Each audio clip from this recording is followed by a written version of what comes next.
Maxine McCLEAN here with you. I am filling in for Marcia, and with me will be GLYNE as co-host. And there he is. He appeared magically.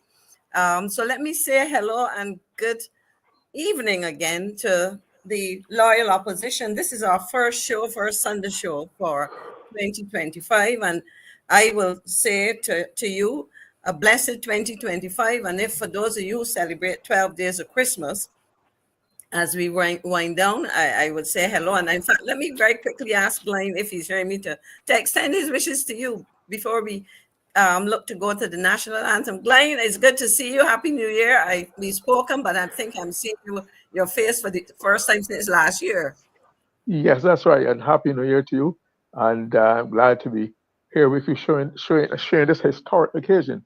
You and I together on this show for the first time in the absence of Barcia.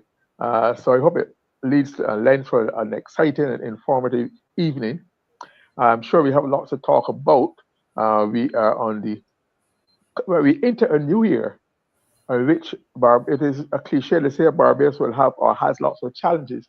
I think right now, given all that we are getting glimpses and words on, it's more than a challenge.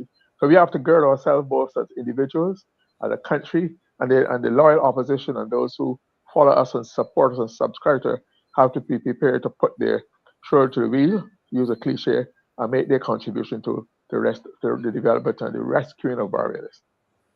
And thank you very much. And I can't go on without recognizing those persons who have been on with us. Mystic Angel has been online since 11:26. That is to make sure. Can't wait for tonight's episode. Blessings to Marcy and Dave all the way in Kenya. Do enjoy your stay. And we have Junie Rock, of course. She's with us. Good night, loyal sons and daughters. Looking forward to a great show tonight with GLYNE and company. Wishing you all a prosperous 2025. Judy Jilts, faithful soldier. She's here with us. Good evening to Marcia, Dave, Mr. Thorne, Donville, Maxine, and the rest of the panelists. Like and share. So they want you to do that. And I must tell you that I did share before, and I liked before I came on. So I'm making sure we have Hunter with us, Cecilia Miller, Fabian Yard. Good night to all. Marcia, Happy New Year, and to the loyal opposition. We have Jacqueline Aline on, Judith Ann Clark, Beverly Prescott, Mildred Benner. Remember that as Marcia had promised, and she'd done her first draw, for the early birds, you'll probably catch some nice worms. Worms are not a good thing to think about. Some nice benefits of joining us early. And I really am looking forward to a great show. GLYNE, I will tell you, pretty much conceptualize the theme, and we work together. I believe that as we go into the new year, GLYNE, we really have to spend some time looking at where we are going and seriously and dispassionately doing an analysis of what is happening to our beautiful country. I am sure that you share those. And to Dale Worrell, blessed good night to the loyal opposition. As you said on your behalf, you're wishing them well. And GLYNE, a couple comments before we go to the national anthem. I really must say that this is a co-production. It's the first time I'm doing something like that, and I'm trying to learn as I go along. But I think I like to say that at the very outset, and to supplement what I said earlier, there's an additional burden on us as a national institution, as you know, must be recognized to be having survived the first year, having scored a significant number of triumphs all the way to Washington, that we have to fill in where the regular press, regular journalism does not do. There's too much PR and spinning and social media and influencing going on and informing the public. So the quality of truth, if I may so, the quality of accuracy and facts are not what they used to be traditionally. We have to guard against that and insist on them where we go, both tonight and in the future, as a matter of benefit for the entire society.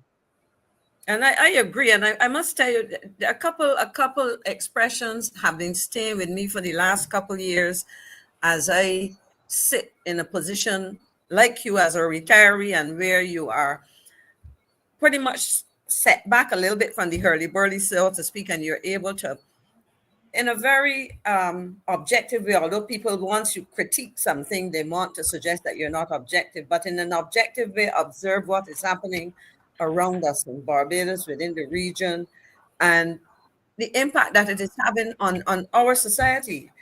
And somebody said, you know, the truth doesn't get stale. And then the other one that I like is, a lie is a sprint and the truth is a marathon. And I think that we have to gird ourselves to be marathon runners in terms of, you know, telling Barbadians and getting Barbadians to look at some of the issues. As Erase the Hypocrite says, good night, Sonia Perch is with us. I really am concerned that Barbadians start to understand. In fact, this morning I went to church, not to my church, but to another church. And as I was leaving my car, a lady asked me to extend best wishes to Marcia. And I told her she was on holiday. She said, I usually watch the show, and I am so happy that the information that we are getting, information that we did not have. And it just reinforced for me the importance of, you know, the program. And the other thing that I want people to understand, and let me say before we get too far, Marcia and Dave are in Kenya, as we know, 6 hours ahead of us. So by my time, it is after midnight, is after 1 o'clock in the morning, and Dave was there looking on to make sure that Janine, and I have to identify Janine as the technical person in the background this evening. We have some very competent young people, and on that note, I really want to thank them, Shakwani, Janine, and I remember Timon on the show the other night. Excellent work that they're doing, and I just want to remind before we go to the national anthem that all of this is voluntary. There's no advertising to generate revenues. There's no sponsorship, no persons in the background financing this, other than the kind of requests that you would have heard Marcia make and Dave make time and time again to support causes, whether it be marches, etc. And on that note, let us prepare for the national anthem. I think the playing of the national anthem is an important reminder of who we are as a nation. And in fact, it also reminds us about the serious nature of this program. So if we can have the national anthem, members of the loyal opposition, members of our audience, let us recognize as we listen to the words of the national anthem, and perhaps as we sing. I would have to mute my mic if I try to sing, so I will say it in my mind. But let us ponder on the words of the national anthem as we listen to it again tonight.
Well, thank you very much, Janine, for keeping things going smoothly.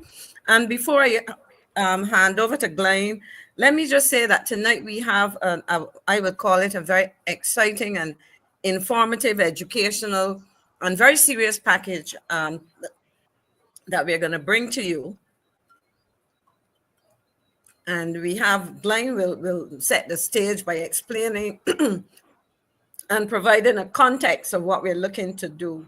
Because as we go into 2025, we want to be sure that Barbadians are fully on board with the issues that they have to which they have to pay attention, that they play their part in addressing these issues as we celebrate and as you know, as we scrutinize what's going on. So we will hear about education. Many of you are very much familiar with Ms. Paula-ANNE, who has been doing extremely important work in addressing issues in education, not only in Barbados, but across the region. GLYNE, like myself, we are former members of cabinet. We have had the opportunity to serve our country. I believe it's around this, well, in terms of cabinet participation around the same time. And GLYNE, of course, contributed as a diplomat. And that's very critical engagement in relation to presenting the face of Barbados and representing Barbados's interests. And of course, as we look at all of these things, when we talk about Barbados, when we talk about education, we also have to think in terms of what is happening with our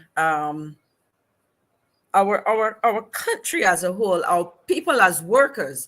And we see a phenomenon that has been growing in size and frequency of use, and that is the movement towards giving people contracts. And I'm not talking about the expensive consultants that we often hear about, and people question, their contributions and ask to see what's happening. Good evening, Mr. Bab.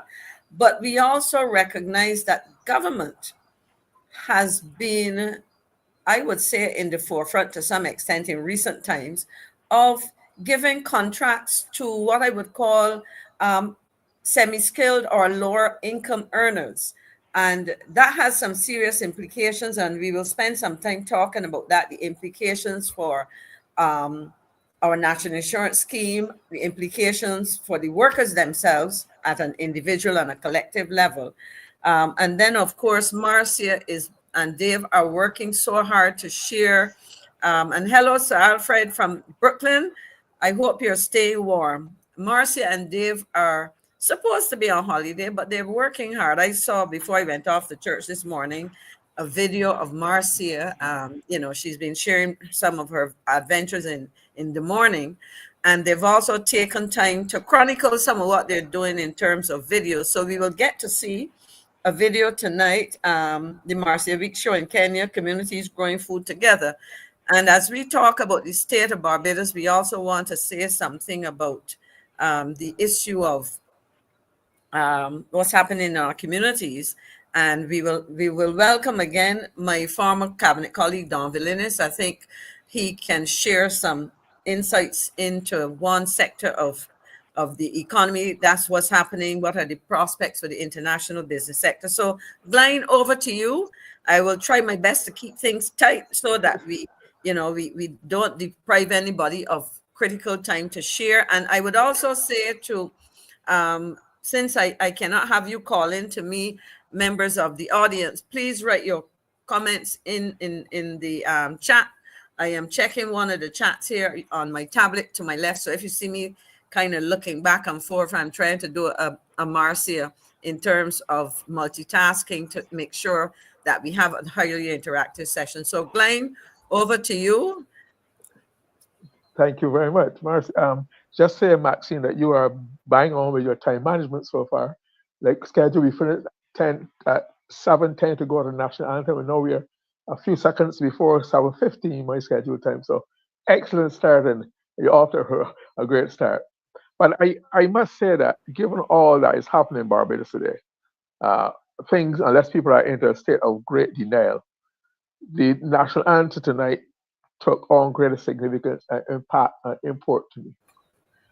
Because As you watch Barbados, I see, because some of the headline today, I saw some headlines a few days ago. One said risky business, and the other one said red flag. All right, and then to show what is happening in journalism in the country, these are words coming out of the IMF themselves. But then we see today on the front page of Sunday Sun, a full page interview, an exclusive interview with Rand Strong by the Nation, which is saying bright outlook. We all know that the IMF is in control of Barbadian economy, and here the IMF is saying one thing, and he's saying the other thing, trying to put a spin on it. So therefore, we have to be very cautious about it, what we hear and say. But I use that as an example as to why I chose my theme tonight. And let me repeat it for those who might not be familiar with it. It was deliberately done. It says Barbados in 2025, less independent and barely a republic. Barbados in 2025, less independent and barely a republic. Let me tell you what context I put that in, why I say so. There was a time when Barbados was one time I think the 1990s, 1890s, described by an international organization as the best managed black country in the world. The best managed black country in the world. And that was a time when we were just being Barbados. All the governments and were performing, doing the best for Barbados, for Barbadian people. And we were not trying to create any Barbadian citizens with global roots, with Barbadian roots, Barbadian roots. We were just being Barbadians. And so Barbados, even as a colony, Barbados is well run. Even in what people like to think of the dark days of colonialism, Barbados was very well run. So well run because we were very careful in our economic and financial management and our implementation of projects and our development of Barbados. So much so that we were once termed the Jews of the Caribbean because of the way we handle our money. We made a lot out of little. So that's the history of which I like Barbados. And that is why when I hear pronouncements on government, I try to cut through all the buzzwords and jargon and spin words and try to get to the root of the matter. And because I realize there are two major responsibilities for government. You would have heard it being said time and time again that the primary responsibility of every government in the world and the political system is to provide safety and security for its people. Before housing, education, health, infrastructure, health and security and safety. Right? But then there's an overwhelming and supreme authority, the one of sovereignty. Sovereignty being the authority of the state. Sovereignty being the authority of the state to govern itself. And it was a sacred tenet of politics out in the recent times that you determine your taxation. That was apart from you defending your physical borders against any intrusion, you fought zealously to protect anybody from encroaching on your right to tax yourself and set your tax rate. As a matter of fact, this is so well entrenched that it goes back to 1652, when Barbados was at war with Britain. Little Barbados, 3 months in siege at Britain because we were backing the royalists and not Cromwell. He sent down and had Barbados under siege for 3 months. And that was settled in the Treaty of Orleans in 1652 with the famous intonation that no taxation without representation. Because they want us to pay taxes in England, and we had nobody in the House of Commons or Lords. And we said, no, because I'm a Barbadian, all that has happened in Barbados makes me a Barbadian, so I'm part of that. I see it as part of me. As a matter of fact, that principle was taken up by the Americans and used to justify their war of independence against Saint Britain with the Boston Tea Harbor, Boston Tea Party, etc. And they also declared no taxation for representation. So therefore, it's very, very disconcerting to me that Barbados could willingly concede its sovereignty to the IMF. I'll tell you what I say. So I saw there was a recent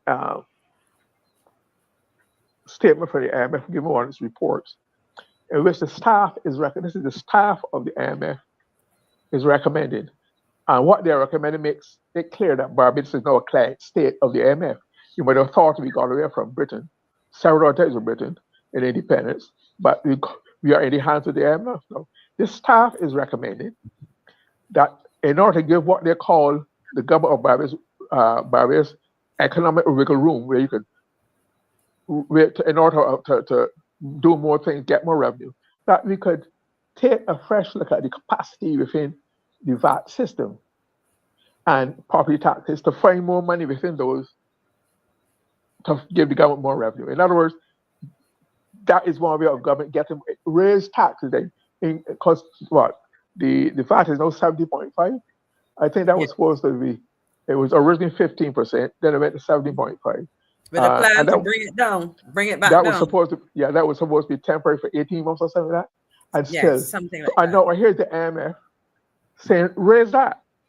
We just had here raise your income tax because but IMF is not in love with Barbados. I want you, GLYNE, stick a pin there, and because I want you to walk us through. I'm gonna do a Marcia here in trying to make sure that the people understand. Actually, I have a sister called Marcia, you know. So Marcia is my second sister called Marcia. She's my second Marcia sister.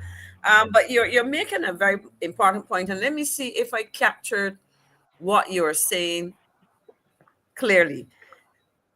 One of the things that an independent government is supposed to do is to manage its affairs, its internal and to a large extent external affairs. A critical one of those is the financing of government's activities, finance, education, health, whatever the case may be. And part of that is taxation. But the government sits down in its cabinet and it plans and it says, look, this is what we think this country can bear. These are the benefits of setting tax levels at a certain. But here you have the IMF, even though we keep hearing from the governor of the central bank, the minister of finance, and the minister in the Ministry of Finance, Mr. Strawn, saying, look, this is homegrown and whatever. But the IMF is signaling not only to the government, but to us. Because when they put it in their report and we hear it stated the way they did, they are saying to us, we are telling the government of Barbados, make it easier for itself, that's the wiggle room, to achieve certain targets by putting more taxes on the people. That's what it is, right? Right. And the targets that they achieve is not for the growth and development of Barbados, is not to improve the standard of living in health, education, housing, infrastructure. It is to satisfy the IMF arithmetical the numbers calculations of primary surplus and all technical. It has nothing to do with the quality of life in Barbados. As a matter of fact, you made a very important point earlier. Barbados Barbados has never been a grant in aid colony of Britain. Never. Barbados had always, up until we defaulted in 2018 on our debts, Barbados had always paid its own way. Barbados always paid its debt sometime in advance to assist some of the countries in the Caribbean world. So we've always managed our own up until 2018. So that we had this proud history, justifiably so, of us manage our own affairs. So now I grew up in an era, Maxine, you might have heard it too, that the IMF is regarded as the big bad wolf, terror, wolf, not even a wolf in short, it was a wolf and wolf clothes. Right, the terror.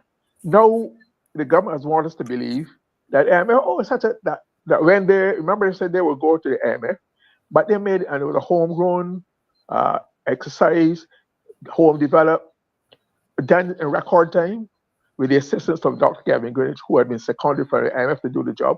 Don't know when it was done in record time. So we're made to be that once again, they have IMF. We are a little tough thing here, but we got it under control. But they never spelled out the kind of austerity and harshness. And whenever you hear the government for itself or for the IMF talking about efficiency, they mean cutting staff, laying off people, more taxation, raising revenue through taxation, not growing the economy. Nobody can tell me that we are any better off since 2018 in this country. Nobody knows. I know you're correct. And I think I alluded to an article, and I really have to, on another show, bring some of the details of that, because a researcher has done, I think there were 62 countries that they've looked at in terms of the impact of the IMF and the whole issue of poverty. Because there are certain structural kinds of options that I believe that the IMF and those who chart and frame the policies and the philosophy governing them really push. And the truth is, in relation to what you said, their focus is not on doing what is ultimately in the best interest of Barbadians, the vast majority of Barbadians, because for many of those who inform and have significant say in IMF policy, because we hear about the old IMF and the new, I still am yet to see the new. That's I have true. yet to see the new. And the truth is, when you look at what they are proposing, and we're going to touch on some of these later, this whole notion of universal education, free education from nursery right up, and healthcare, the kind of healthcare that we seek to make available, the subsidized transportation, bus fares and so on, because we figure that if you were to charge market rates, it is going to have a significant impact on wages and so on. Because if I have to pay twice the amount of bus fare that I'm paying now, I have to go to my employer and ask for more money. So there are a whole set of things there that we have sought as a small developing country, where our primary resources are people, to bring a balance to ensure that, and you use the word quality of life is important. That's what we've been pushing. This government, above all others, should be very conscious of that, because their headline, their banner, their slogan is a better life for our people. A better life. That's in the BLP's official logo. And there's none of them can try to tell me that they've created a better life for Barbados since 2018. Not only that, but Barbados had so run its affairs that in early 2061, even before the government change, we had become full internal self-government, which meant that Britain only ran our foreign affairs, nor defense. So we had this substratum, this foundation of independent behavior and thought. That's why we find it so repugnant that what we are doing, what we are going through now, and putting ourselves in the hands of the enemy. They're dictating the terms and conditions in a way that we had never thought possible. And what they're doing, and the reason why they have no regard for look at Jamaica. Mm-hmm. Jamaica has been the IMF for about 40-something years. Yes. All right, and the poverty has grown, has mushroomed, has led to crime, and maybe some of what we're seeing now in Barbados regarding crime is a spin-off as a result of the IMF harshness and hard time, the rough time. That is a possible contribution to that. But so this love relationship that you're supposed to fall into the IMF, it does not make sense. We need to, the government needs to come clean with the public and put it clear as to what are the benefits that we are getting. Because what we are feeling in our daily lives are not the benefits. Or to satisfy the paper requirements, the statistical requirements of the IMF. But we have to see it reflected in our life, a better life for our people. That should be the mantra of every government. And I think we you see, let me also respond here. I think to refer to what Manasseh King has written, the IMF focus is keeping the developing countries in perpetual dependency. It cares nothing about good governance. No wonder there's so many coups in Africa. And I'll come back to talk about some of the coups in Africa and what is happening, and the threat that they pose to the Western approach to doing things, but which offers greater independence for those countries and the vast majority Africans. But my other concern is that Barbados perhaps is being, because we are seeing a lot of glowing comments also coming out. The reports are, but as you said, it's all about numbers for the most part, that you get all these glowing reports. But yet we have had funds identified for project after project. And at the same time, we are seeing a slippage, going backward in terms, because we often heard about implementation deficit, right? as a problem. And yes, we have had those kind of issues, but I am just looking around and asking myself, why is government doing so poorly on so many fronts? And I'm just going to quickly touch on this because I believe you're going to touch on it. I listened this morning and yesterday to some discussions about the regathering exercise. And I must tell you, as somebody who within the Ministry of Foreign Affairs facilitated 2010, 12, 14, 16, 4 biennial diaspora conferences. And in those alternate years, and there was one in 2016, an exercise, a conference which went in the other direction. Barbados comes to, and it went to cities in US, in Florida, in Georgia, in Atlanta, in South Carolina, and so on. I'm asking myself, what are the planning structures? What are the what I would call the whole focus. efficiency, the focus? What is the discipline? That's the word I was looking for in coming up with a clear focus, in articulating a budget. We had a 2016 and a celebration of our 15th anniversary of 50th anniversary of independence, and we had a year-long set of celebrations. And I can tell you, as somebody who chaired a huge planning committee which drew on all ministries, government agencies, private sector representation, a substantive and substantial exercise with lasting outcomes and so on that we can speak out another time. But so my concern really is that in looking at all that we're hearing and hearing the praises heaped on Barbados and and more specifically the Minister of Finance, the Prime Minister, my question is, are you setting up Barbados to be a poster child for IMF success, which does not translate into proper social, economic, and political success for Barbados, but rather that, as you say, we become this client state? I don't know what you think. Let me tell you what I mean. Let me give you further illustrations. You would know MAXINE because you were in government too, like I was. We have played into the hands and the desires of the IMF, the World Bank, the IAB in control of Barbados. You would know that for many years. They tried to pressure Barbados into raising bus fares, raising NHC's rents, charging more user fee at the airport, charging school fees, all the entitlements that we had grown to become a country. We had through our taxation.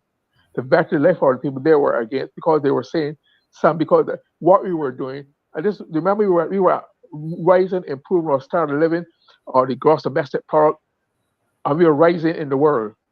To the point that we were, I think Prime Minister when I was talking about heading towards being a developed country, and they deliberately graduated Barbados, that made it ineligible for cheaper financing on projects and denied us plan because of the standard of living. In fact, Billy Miller used to tell a story that she was at a project meeting one day with the IADB, and there was a project for Barbados which the Americans were fighting against, and she asked why. And finally told her, because you in Barbados are seeking to give us the laptops, and we don't. And she said, she told them, but y'all prefer to give them guns. Which is very perceptive. So I'm saying that so remember there was a time when you could claim some of your income tax, some of your mortgage interest, I think, where you could also claim repairs to your house. All those, you got more disposal and convinced that you were able to hire a gardener, a carpenter. So there was a more generation of economic activity. Those are things that the IMF has found and worked against, because the IMF has a business in which great institutions invest, run by the American government. Okay. And they do not want to see the rest of the world doing better than their people. The things that they don't believe in the social welfare system like we do. They don't believe in the IMF, like the NIS like we do, in the same format. So we have played into their hands by waltz into this false romance with the IMF, and now we are feeling the benefits. We are feeling the pain, the price, but it's not over. Yes. I wonder. So that was the independence that we've lost, that we've conceded, abandoned, given away. been tricked into or tricked ourselves into giving it. What is even more ironic and what is more painful is that we're doing it. We're doing it in 1625 at a time when the very same year, in 60, we're doing it in 2025. Sorry, 400 years after the British claimed Barbados in 1625. 400 years, 2025, and we have gone back to being a client state in a way that we weren't even on Britain because we were paying our own way. And it's happened at the time. Happened at a time too when we are claiming to be a republic, but we have no Republican constitution. And we are talking about tonight at the time when the government of Barbados is hosting a public consultation on the recommendation of the Constitutional Review Commission to consider its report and its recommendation. Right? I wonder how many people got copies because they were supposed to have been distributing some hard copies. Nobody I know could find one. Well, I can tell you this. Up to yesterday, I spoke to somebody, and there was supposed to be copies at a supermarket in St. Philip. And as far as the person said, there were none there. When they checked, the person said they had not received any. And several other places, people had called me. In fact, I was trying to see if I could get through the office, one of the offices at Parliament, a copy or so at least I could share it with some people. And it makes me wonder because at the end of the day, in fact, I also saw a comment in a chat that I'm in because I think there's a session going on right now, if it isn't already. At Central Bank. At the Central Bank. And from what I heard at the point in time, I don't know what the audience number is like, but it didn't seem to be a lot of people. I mean, there are a lot of reasons why people do not necessarily turn out. But my fear, and I call me I don't call it conspiracy theorist, but some people might call it conspiracy theory, but I'm not a conspiracy theorist. But if you announce to Barbadians some time ago, a couple weeks ago, just before Christmas, that we're going to get access to these documents, there's the draft constitution, and then there's the report of the commission. The Constitutional Reform Commission, the CRC, as people use an abbreviation. And you say that these documents are all over the place and you had time to read it. And then you go to Parliament with this proposed constitution and there's little feedback on it. Then you could argue, you might hear the argument, but we circulated this and people had an opportunity. But I want to say to those responsible for the circulation of that, and the thing is that they've gone into places. I think one was in a store in was supposed to be a store in Swan Street. Person told me they went there, they didn't get any. They were out or whatever. I don't know if they had run out or if they had promised them more. But normally you could go to a post office and pick up these things. You could contact the government printery, right, Glyne? Right. Yes. And what they're hiding the information from the public because you talk about the Prime Minister. I heard the Prime Minister myself say on the 1st of November when she spoke in Hero Square at the lighting ceremony, that these three documents, you may stop warn something on honors or no. There's another one chaired by I think the former Cabinet Secretary Cecil Humphrey. So it's the Constitution, it's the parliamentary, and there was national symbols. Oh national yes, symbols. yes. He said that all three of them will be available for the month of November public discussion. All three. The easiest thing if you want to do something is put it online for most people in Barbados. Because one thing, not everybody has a computer, nobody has a printer, nobody has ink, nobody has to pay paper, but they refuse to do that. They say in the age of efficiency they make it online. But I still have in my hand right now that the hundreds of thousands of leaflets they sent out on behalf of the Barbados Postal Service about this exciting, this Lands and Survey Department Barbadian Buildings Identifier. Hundreds of thousands were distributed to households around Barbados. That they can find time and energy and money to finance this. But they can't finance the Constitution of Barbados. It's amazingly hypocritical.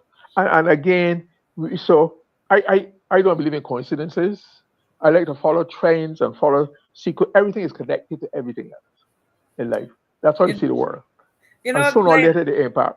So I'm I'm saying, looking at this red. uh, Sorry, you go ahead. I want to draw your attention to this. So don't what's on the screen. Go ahead, Glenn. I will right, the finish. red flag, yeah. But so I'm Mhm. saying that we cannot trust the government word on these things because they're not living, they're not keeping their word, and we have to live with the consequences of that, and we are less informed.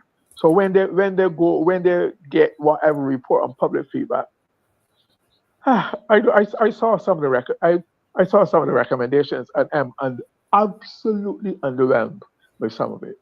Absolutely underwhelmed. I saw some of the recommendations, but that would Mm. be done on another more fulsome occasion when we can do it in detail. You were talking about the red flag, Yeah, I was looking at that because we have about 5 minutes before great. we bring in Ms. Paula more. But it says here, HOPE CBC Transport Board seen as risk the fiscal recovery plan.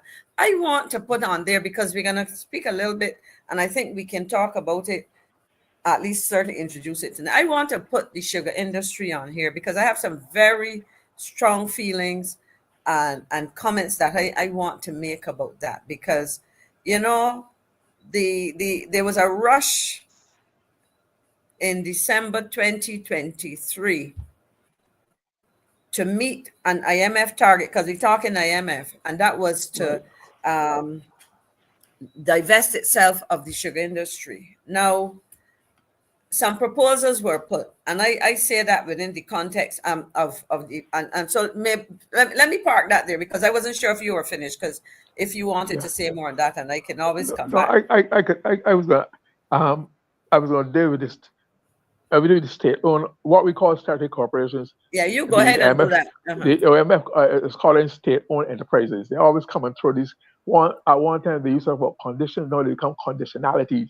A lot of jargon that really don't make much difference here. Like so, now we have state-owned enterprises. They have earmarked CBC, and Mm-hmm. I tell you why it's so important. The government of Barbados has been postponing the dealing seriously with this institute for the last 3 4 years. But the IMF said 2025 is a year of reckoning. You have to deal with them. You have to divest yourself of CBC. I understand CBC is to go by March, April. They were saying most of the people will take back a few more. Um, the National Housing Corporation, I believe that when we said that hope, scandalous hope. The sugar industry is embroiled in. I'm going to deal with my part of it when you talk about that. But I'm saying that the state-owned enterprises were created, and even they even have state-owned enterprises in the United States, Of and in course. Britain and in countries. So now they want to divest ourselves of it because they want to balance their budget and have their primary surplus at the expense of our employment or quality of life and those things. Those things. So we are, like I said, we are a full-blown colony once again on the IMF. You could go I ahead with must the write sugar that industry down. We are a full-blown colony because, under the IMF. yeah. And I think it gives us pause to cause and look, or cause to pause, sorry, not pause to cause. Pause for a cause and a cause to pause and really look at what is happening and what are the consequences Oh, for Barbados and Barbadians. the transport board was another one, Yes, transport board. We know that they've been talk about the Queen Elizabeth Hospital, right? um, and the University of West Indies is here, but I also will deal with that education issue at that level. But I think we will get a chance after going to come back to all of these, Yeah, but sure. within the context of and I hope that Paula-Anne is ready and able to come in. Within context of all that we are talking about, Barbados has to rely on its people as its most important resource. There's a saying, and I'm trying to remember the title of the book, but there's a book, I think it's Small is Beautiful. It might have come out of there. Yeah, Wealth yeah. does not come out of out of the ground. It comes out of the minds of men and women. I add on and women of people. And the reason for that is that you can, and let me welcome um, Paula-Anne in all her glory. Good evening. Good Uh, night. and as I was saying, people, I mean, that's where our wealth is. And therefore, education is so important. And I will not take away from your time by doing a long introduction. I think Barbadians would have heard last time you were on, Paula-Anne. Marcia did an excellent introduction of you, and I think Barbadians have been following your contributions to the several debates and efforts to solve problems around several elements of our educational system. So let me wish you a happy new year. We did get a chance to chat online briefly, but let me wish you happy new year, and may you have total prosperity in all its elements: health, wealth, spirit, etc. Over to you. Right. Good night, fellow panelists. Good night, Barbados, and the diaspora and everyone else listening in. I wish everyone, again, on this last day of the Christmas season, before Epiphany starts officially, I hope everyone had a fabulous Christmas, and again, wish everyone prosperity, peace, safety, and happiness in the new year. Again, thank you so much. I miss Marcia, but I'm really glad to have the opportunity to be with you again. And it is indeed an honor and a privilege to be here. So thank you again. It's not clear to me, frankly, and I'd be interested to get feedback from yourself, Mr. Murray, and Ms. McCLEAN, as to the extent to which there is a national familiarity about what I have been doing over the past 5 academic years and other members of our groupings. Because some of the feedback, I guess it's, how we are sometimes with our fellow Barbadians. Some of the feedback I have gotten has been, well, what is the point that I do what I do? What are the benefits? Have I achieved everything that we wanted to achieve? A bit of negativity. I have received enough of feedback to have an assurance that my voice on the national and regional stage has had some value, and it has redounded to the benefit of our children and our parents nationally and regionally. So just quickly, for those that might not have heard last week, I would say that I am the chief spokesperson and coordinator of 2 informal groupings, which we are seeking to formalize, which we expect to do this year. One is a group of concerned citizens of Barbados, and one is the Caribbean Coalition for Exam Redress.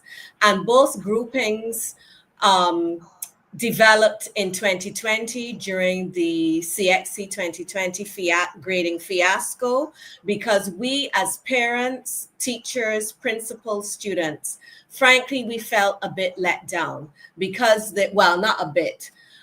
There were literally tens of thousands of children that were disadvantaged by grades that clearly were not theirs.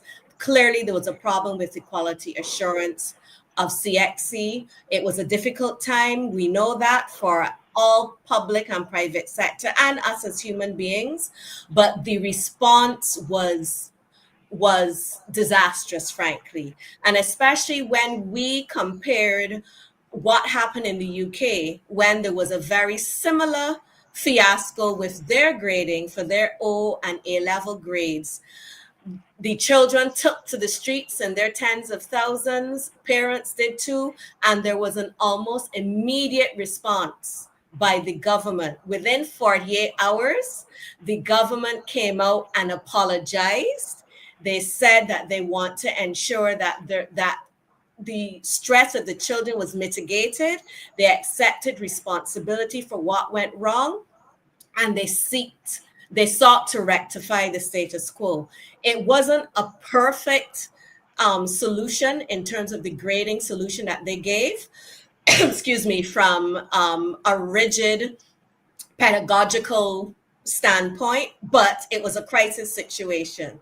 And when we in the Caribbean contrasted that response to what happened in the Caribbean, we let our children and the teachers that worked so hard to teach those children down. And what one of my independent expert consultants did tell me out of the UK, one of the big differences, number one, there is a culture of consumer advocacy and accountability that's in the 21st century, where we say that we are 21st century citizens and we're holding ourselves to 21st century standards, we did not adhere to, number one. And number two, and perhaps even more so in the UK, they have FOIA, Freedom of Information legislation, which I gather that has been talked about for quite some time in Barbados, but we have yet to effect and enact that legislation. So I am told that in an effort to head out even more dirty laundry being in public, if the children took their rights and went after the information that they're entitled to legally, the government at the time in the UK said, excuse me, look, we messed up, we admit it, let's fix it. Excuse me. In the Caribbean, there were reviews that were done on the grades. One of the lasting initiatives that I am proud of is that we made, excuse me, we made, or I made. Might I suggest you drink some water? Yes, a sip of water will make a drink. Thank you. Must be my excitement at being here tonight. But I made personal representation to CXC, to their review team, and they agreed and amended the review system so that no longer, since 2020, when you put in for a grade review, you risk getting a worse grade than you started out with. And I know you're not supposed to blow your own trumpet and pat your head on the back, but that was an achievement that we were able to achieve. Unfortunately, the vast majority of those children did not get the grades that they earned. The statistics, I believe it was less than 5% of those grades were improved. But at the very least, I think what we started to effect is to try to create a culture where children see that their voices are heard. And if those in authority that they expect to look out for their best interests do not look out for their best interests, we parents and other education stakeholders are willing to stand in the breach and represent the best interests of those children. So that is something that I'm proud, and we're trying to develop a culture where people can respectfully and constructively in education and in parent rights and child rights stand up for what they deserve and what they're entitled to. And I'm going to pause a bit and invite comment. And I will certainly comment, and I would tell you that one of the challenges that you will find when you get involved in matters in the public domain is that people will seek to minimize, criticize, condemn what you do. But my approach to life is, if you're not, and it sounds a bit cliche, but if you're not part of the solution, we are part of the problem. And if you see issues where your thinking, your action can bring something of value to that, to make a difference, you do it. And anybody who has been following what's going on would understand the issues that you've sought to tackle. And in fact, because of what you and the two associations, organizations to which you belong, became involved, CXC, our educational systems in domestically and across the region, have had the spotlight put on certain things. And I think at the end of the day, the intention was and is and has been able to make a difference. And I think kudos to you for that. I suppose, having gotten involved at a political level, I have had to thicken my skin, so to speak. And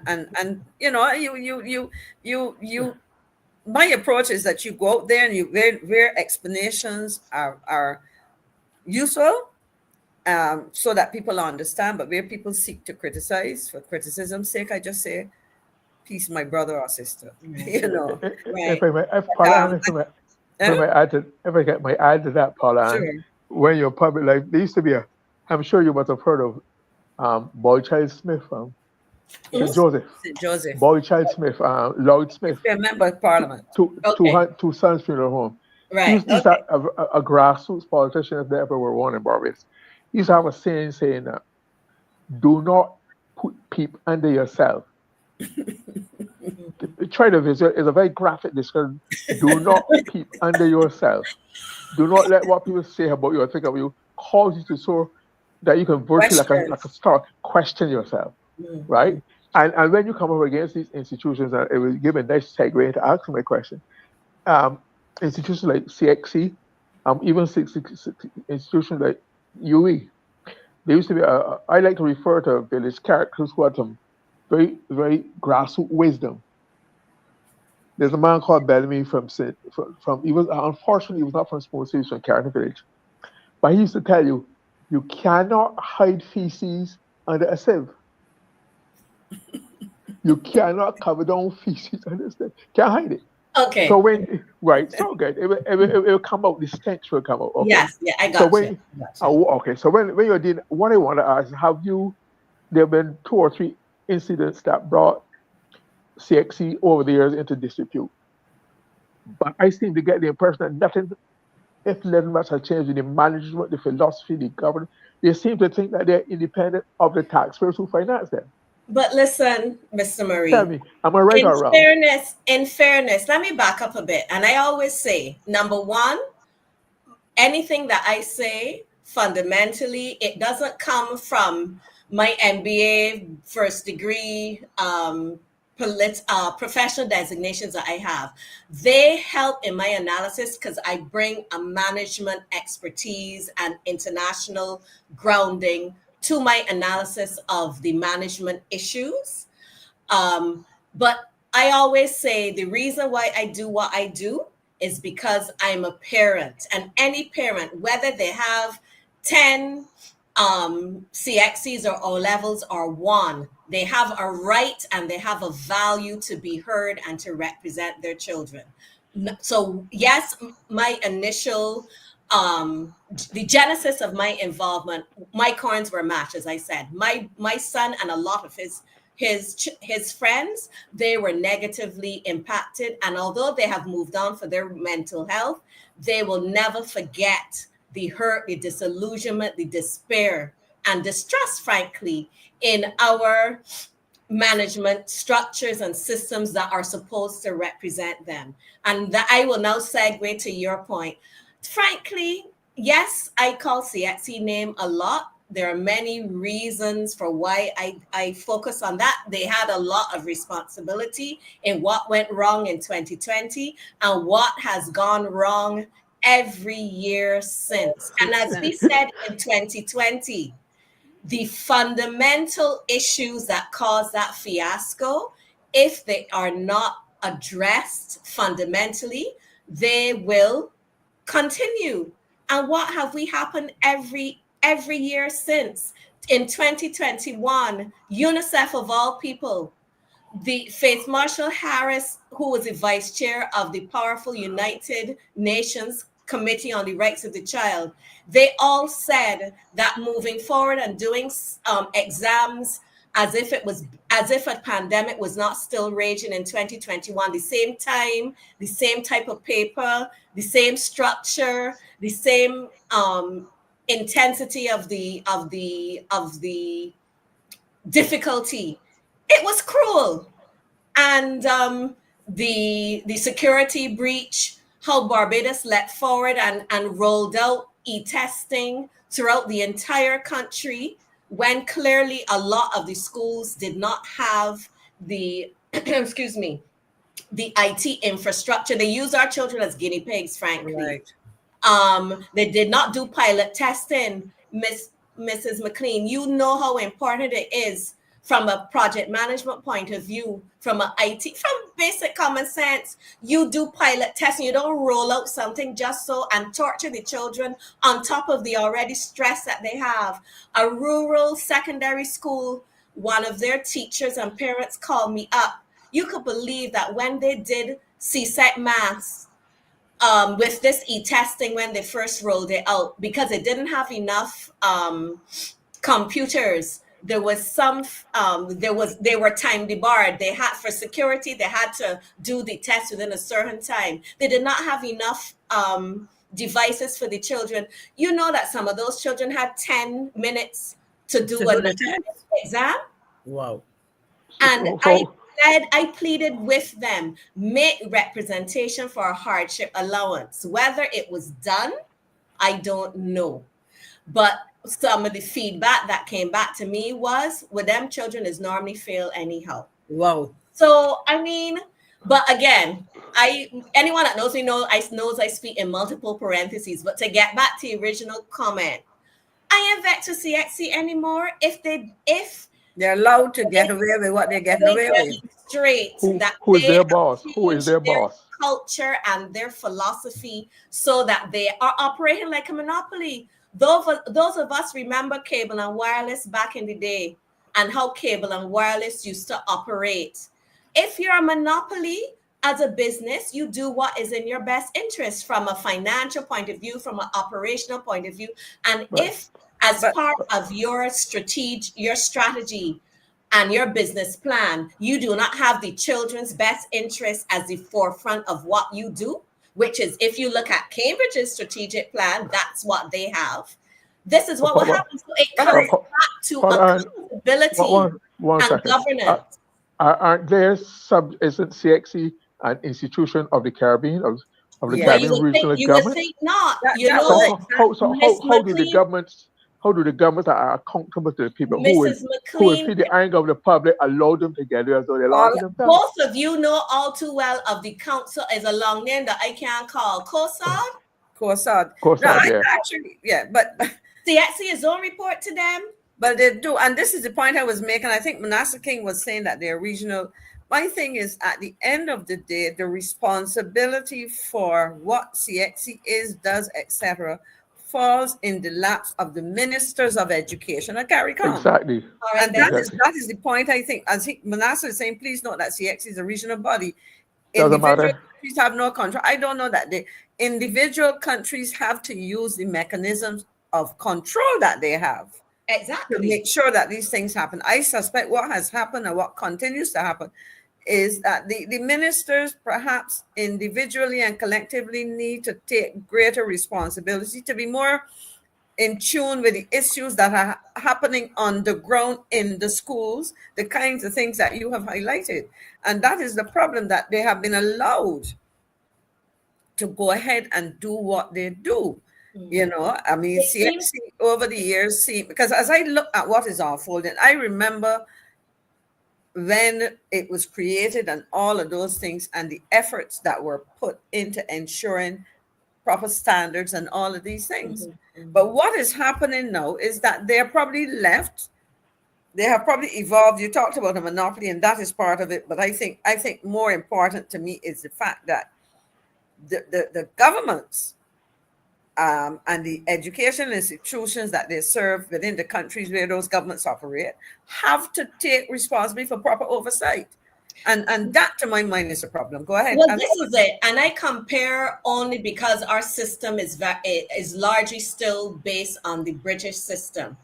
Look at what but then again, that is not the only reason, because again, my independent external consultant, Dr. Michael Clark, brother of David Clark in the Defense Force. I know Michael. He is anything that I do, I always run it by the education professionals, the testing professionals. And they have all told me, you might have political oversight, the respective ministries of education. But in the UK and in other jurisdictions, you also have an expert independent regulator. In the UK, it's called Ofqual, who has oversight. It's outside of the political arena. But these things can be set up. You see, these are recommendations that can be made and should be looked at. And that's what we recommended back in 2020, that there's a need for accountability, transparency, and independent expert oversight. The governance is where we're falling down, not just in that CXC, frankly, but accountability and governance. That is the heart of the challenges with CXC. Okay. Martin, if I just change gears slightly. Paula-Anne, last time we spoke, you had some very strong comments to make about the fiasco at Grandia's school. I understand they're to reopen tomorrow. But what has fascinated me, are they going to reopen and are people going to go, are the students go back to class? Don't nothing happen in that interim? Do you know of any plan to help fill that gap, any remedial, any special program to help fill that whole term? How are they going to make up for that loss? You Well, can't just put them back as though it never happened. it was a very good and very detailed response when they laid out the plan to reopen. I was very impressed. I wonder if perhaps anyone might have been listening to some of the comments that we made last weekend. But again, in all of the account of the cleaning that was done and the assurances that it's environmentally safe, I agree with you. I have made that comment that we're not really seeing any plan to help those children catch up, because it's Right. inevitable that there's going to be a major learning deficiency. To lose a term online is not easy. So we would then speak to the authorities to come out and communicate to the public and to the parents and teachers and students at Grantley Adams what is the specific remediation strategy that they're going to put into place to help those children catch up. And I think it's very important for the new students, because I still remember hearing a parent of a first former lamenting the fact that his son, I think it was a son, basically was not getting instruction. And think about it. I mean, at least if you're a second former son, you've started to understand the system. A first former who is moving from a primary school where you're doing a limited number of courses for testing. I mean, they might have done other subjects, but you're now given a 9 or 10. It's been so long since my son left secondary school that but you're probably doing 8, 9, or 10 subjects to be tested. Or 13. I'm not sure at Grantley Adams, but some schools are more. Yeah. And so what is the situation with that? I mean, it reminded me of my introduction to university teaching. I went to teach, and there wasn't a semester, that it was a term system. The first term, there was an exchange lecturer who would come down to Barbados, and for whatever reason, she was an exchange Fulbright. She left, and the students were there, and they needed somebody. And the first thing I walked into the classroom and said is, look, we're going to start this course from scratch, and we're going to put in extra sessions and so on, because having had that major disruption, and these are adults I was talking to, but you couldn't just assume that you could just go and continue, because those students are going to be at their foundation in secondary school has been messed up. That's the key point, Yeah, very much so. And also bear in mind, there's a great lament that there's a need for what I call the lessons industry, which again, that is a function of privilege, because not everybody can afford extra private lessons outside of school. But that is largely because the syllabi are often impossible to cover within school, which is a story in itself. Because if you need, for example, my nephew and niece in the UK, they don't do lessons. They did 1 or 2 literally because of the COVID challenges. But as a rule, this thing of extra lessons is I would say not normal in other jurisdictions. So the fact that lessons are almost essential to guarantee a different grade, often because the syllabi are so big that this teacher cannot complete the syllabi in the normal school period. I say that to say those children that are doing CSEC at Grantley Adams, they are going to be even farther behind, and they don't have any time to make up before exams start in May. So, the parents and students really need to hear more of the specific strategy to help those children. And I think in response, very quickly, in response to a couple of comments about the different situations in school, unfortunately, the reality is that in some schools, the parents are willing and able to engage the education authorities in ways that you will not find at some other schools.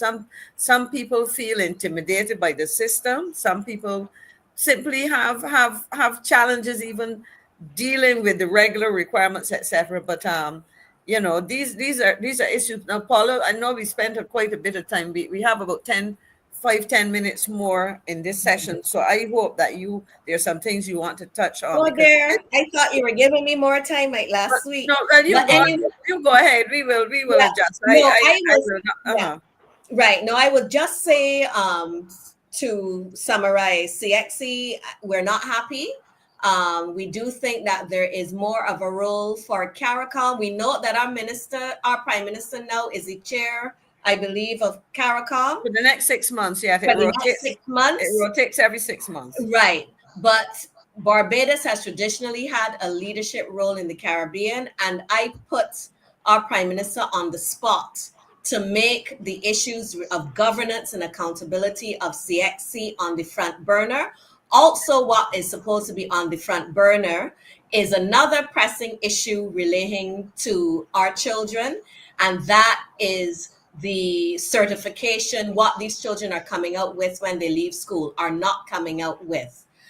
We spent a lot of time last week. I exhort everyone who might have missed last week to go back, because we had quite an intense and fiery exchange on the issues related to education.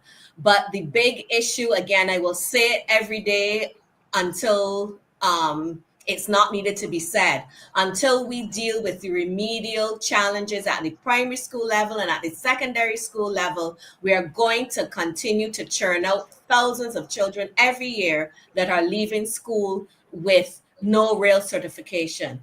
And the results were abysmal in the region relating to maths. CSEC maths, I believe the pass rate was 36%. And CXC mentioned that 5% of children in the region pass maths and English within 5%. I believe that they have 5 subjects, including maths and English. That should have our hair on fire. And I will reiterate that I am very disappointed that when CXC released their results, Jamaica came out, Trinidad came out within a couple of days, Guyana came out with their national results the same day. Yes, Barbados, to the best of my knowledge, has never released our national results relating to CXC. They took a long time to release the information on the national awardees, and I congratulate those children. But at a national level, there was just, I think, literally a sentence saying that the results were basically the same. The public that pays a hell of a lot of tax dollars on our education system has a right to have more granular information relating to our national results on an annual basis. So I want to ask you something though. Let's look at, because you've identified part of what you were planning to do today was to share a number of what I call the issues that we have to tackle in education. yes. And I want to look at the issue of mathematics, but we can look at English later. Mathematics. We hear a lot about STEM, science, technology, engineering, mathematics. And the reality is, when we start to think about things about IT, information technology, computers, all of these kinds of things, I am concerned that too many of our school children seem to have major problems with mathematics. Now, I used to joke and say that my sister before me took my mathematical ability. She's an actuary. She was brilliant at math, got first class honors in maths at KFL, and I struggled to understand. But I'll tell you part of my problem. When I was at secondary school, I was coping pretty well with maths until my maths teacher had to leave. And we had an excellent geography teacher who ended up having to take up teaching math. And I don't think it was fair to her or to the students, but I guess they probably looked at somebody who understood.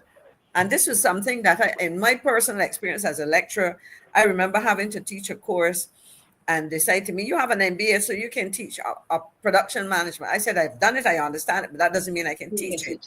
To what extent having said all of that, to what extent have you and parents in Barbados and across the Caribbean identified the quality of teaching of mathematics as a problem in the school system? I think, they say the proof of the pudding is in the eating. I mean, we are not privy to the statistics, sadly, but if you see the number, if we look at the children that are leaving school without maths, it's less. I'm sure it's significantly less than the children that are leaving school without CSEC English. So that tells you that there is a challenge with teaching maths. And we know that they set up a literacy task force, but I think there was a need to simultaneously set up or even more so, a numeracy task force. And again, Right. I will say the proof of the pudding is in the eating. And how are the recommendations then transformed into implementation? Mr. Murray, you said last week it comes down to funding. And I do appreciate that there is a finite budget, but you go to school to learn. And if our children are coming out of school uncertified, again, I will also link to crime. Exactly. I mean, common sense tells you, and the experts tell you, that when people have to feed, they have empty mouths to feed, and they cannot even fill out. People talk about CXC's their solution for the abysmal math grade. They're talking about rolling out AI to assist in education. People talk about coding. These are buzzwords. If something is obviously wrong with the fundamentals, and we need to have more, Exactly. and it's an emergency and it's a crisis. And I think they're able to find money for all sorts of wonderful things. Nothing is more important than our children. Okay. You know? Yeah, Glenn, you were saying something? Go Yeah. ahead. Let's go about first principles. First of all, can you point to anything, one single project that the Ministry of Education over the last 6 years has done properly or successfully? One single one? If you can, please help me. All right, the other one, go ahead. Sorry, go ahead. No, I'm just going to say you bring to the next point that I was going to raise, But because just let me finish my point here. Sorry. The other thing is that you talk about Barbados being a leader. Barbados is no longer that kind of leader in the Caribbean. If you can't get your basic education system, how do you expect somebody in Jamaica to regard you? That mess is gone, and therefore we have the basic problem with education in Barbados starts in the home. There's no longer a regard for reading and writing and arithmetic. It's no longer important to them. So we have to go back to get, like I said last time, when you go to when a woman is pregnant, she goes to the clinic and she gets stuff on physiological, what she eat and drink, what exercise. She should be given information on how to stimulate the child from within the womb, or where you get, or what. I have some friends with, one is an Indian family, one is a white Belgian family, and they have 2 kids, 2.5, 2. And they have been stimulated. I get videos about them, and it's amazing to see what these young children can do. Remember how they can speak because they were stimulated. We have to do that. So by the time you get to nursery school, by the time you get to primary school, you are rolling. But if you don't have to, if you have to stimulate and work, you're always behind time because the teachers are not trained for that. They don't have time to keep at the whole school. You have to go up. You have to declare a war on illiteracy and a war on numeracy then. Plain and simple, and start from scratch. Admit that we failed colossally in that area and bite the bullet and do it, rather than set up this study and that study, this committee. Committees that you set up committees that have no terms of reference. You give them, you said people have been summoned to committee in education, letter invited them to meetings, no agenda, no background, no context, no research, no framework. So what's the point? You're wasting people's time and money. And So actually, the point I was going to make to support your point is you were talking about projects, education reform, right? We were very, very vocal that we were not convinced that what was being provided was sufficiently thought through. And certainly the implementation timeline that they were suggesting was not feasible. Is it true that the reform unit has been disbanded? What is happening with this transformation? I What's going on with that? I have heard of some changes. I would need to go and consult my notes again, but again, this is part of the failures that GLYNE has been speaking to, that you set up these things. And sadly, I mean, you talk about the perspective that you bring, and I suppose we come from a similar thing in terms of management. I'm not impressed with buzzwords. Let me put it that way. You hear a lot of fancy buzzwords, and I've been noting initiatives where you hear this, but when you seek to delve into the substance, you're not getting it. When they talk about education reform, and I did some presentations sometime early last year or late 2023. I will have to go back on my notes because luckily I keep notes and date them. But one of the things that I discovered was that Barbados seemed to have been borrowing from some suggested models that were put to schools in Jamaica, not the school system, and that there was some funding by a foundation where they were looking to explore some alternative approaches in schools, not school systems. My take of it, when I analyzed it, was that it appeared to me that people might have been trying to offer up Barbados and our educational system. You talked about guinea pigs earlier as something to experiment when they come with this middle school concept and things that made, in other words, they were throwing words at us, but nobody said, okay, what does this mean? Why would it take us from, in fact, let me back up and go, as GLYNE said, to first principles.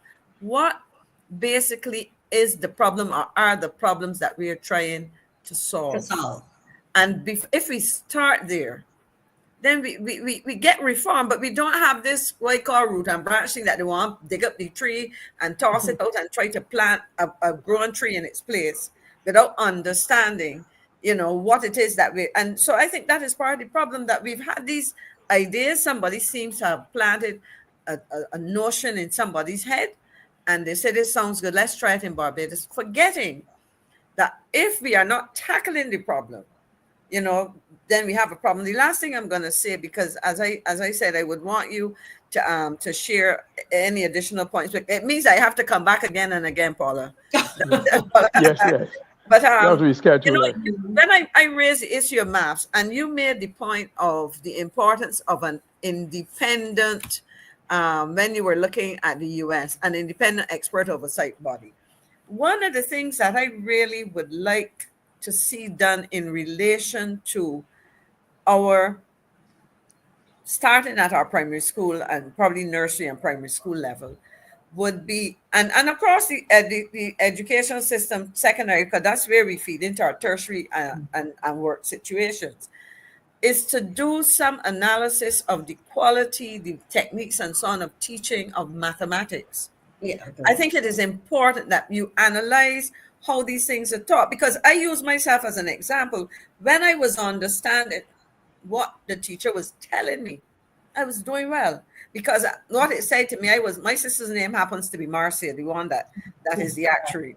What might have come to her easily, and I had a late nephew, sadly, who he was a math whiz as well. His dad that was a math lecturer, but from the time he was at primary school, he didn't need teachers to explain things to him. He just got it and he understood. Now contrast him with another child who does not quite understand the concepts, but needs somebody to be able to explain them in a way that makes sense and allows them to grasp them. Because a friend of mine who used to be a math teacher in his young days said to me years ago, when he taught a little while at one of our secondary schools, he said he taught maths. He realized that the problem was the quality of the teaching. And his point was, if you understood, you would get it whether the teacher is good, bad, or indifferent. But if you do not understand, God help you if you have a poor teacher. And I think that what is critical is important that we do that.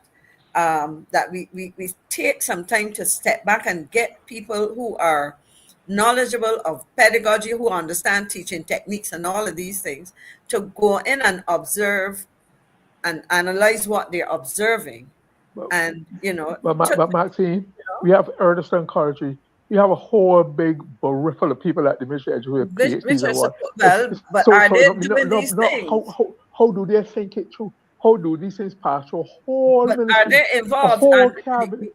But we know, stepping into another thing in terms of doing the analysis and so on, who participates in what I call the problem solving, trying to understand the problem, who participates in that. And that, to my mind, that brings us going into the realm of who we have in our training and educational institutions, who we have in technical and admin positions in the ministry, who do we have as parents. I mean, and this is where Paula, but we have to make either or. But if I can also say too, is that, I mean, it is, everyone knows you don't have to be a education professional. Early childhood education is a specialist skill, and that should be, teachers with that skill set should be the norm in our primary school education. We have invested a lot at the junior, but my understanding is that is not happening.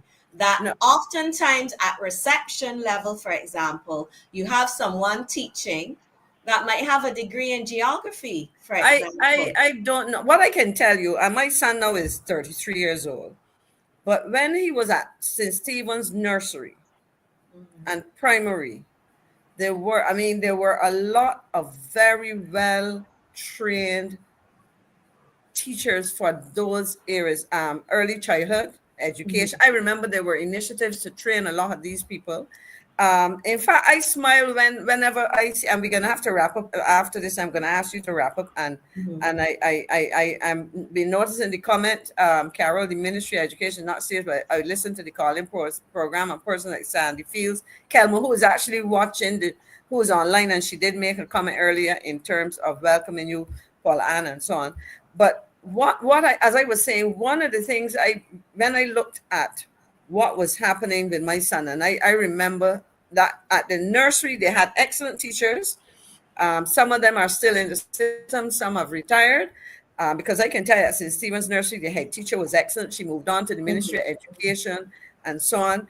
And when he went to the primary school, in fact, the teacher who prepared him for common entrance, every year that she retired early. She started teaching at 17 or so, and she retired and started her own institute.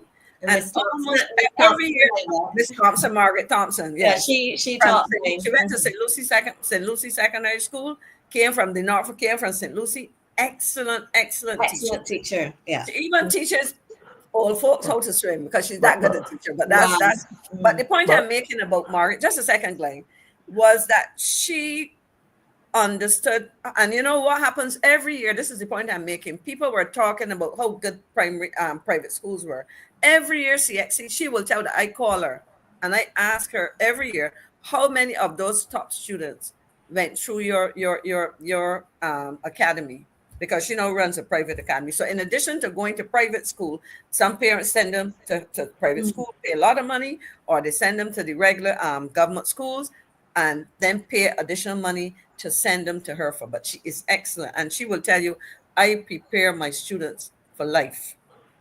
And there's but Glyne, you want to say something? Yeah, my final comment would be that you have to have you're talking about the ministry, is there still a Minister of Education? Because I hear about the Chief Education Officer, but I've not heard about for many weeks, until there is an awareness at the policy level, at the administrative level of need for these things. They will not get anywhere. But if these things are there in silos, before any awareness of where you're going, I did do management.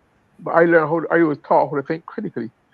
Anytime I had a meeting or doing a project, I knew exactly what I would like to see come out of it. I might have to change it, but I always have a direction, step by step, anticipate problems, try to read them out, so that you don't just say, okay, we can do this and shut you, hope for the best. That is what is happening in education. Education is symptomatic of most of the ministries in the government. It is Okay, no well, longer our pride and joy. Forget it. Forget it. before Start before from I hand over scratch. to Paula, I'm just going to read Jabbar Darrendale. All is needed for our people to become wealth builders and business people. My response to that is to do so. You have to come to the table with some basic understanding of something such as foundational mathematics and arithmetic and whatever. But over to you, Paula.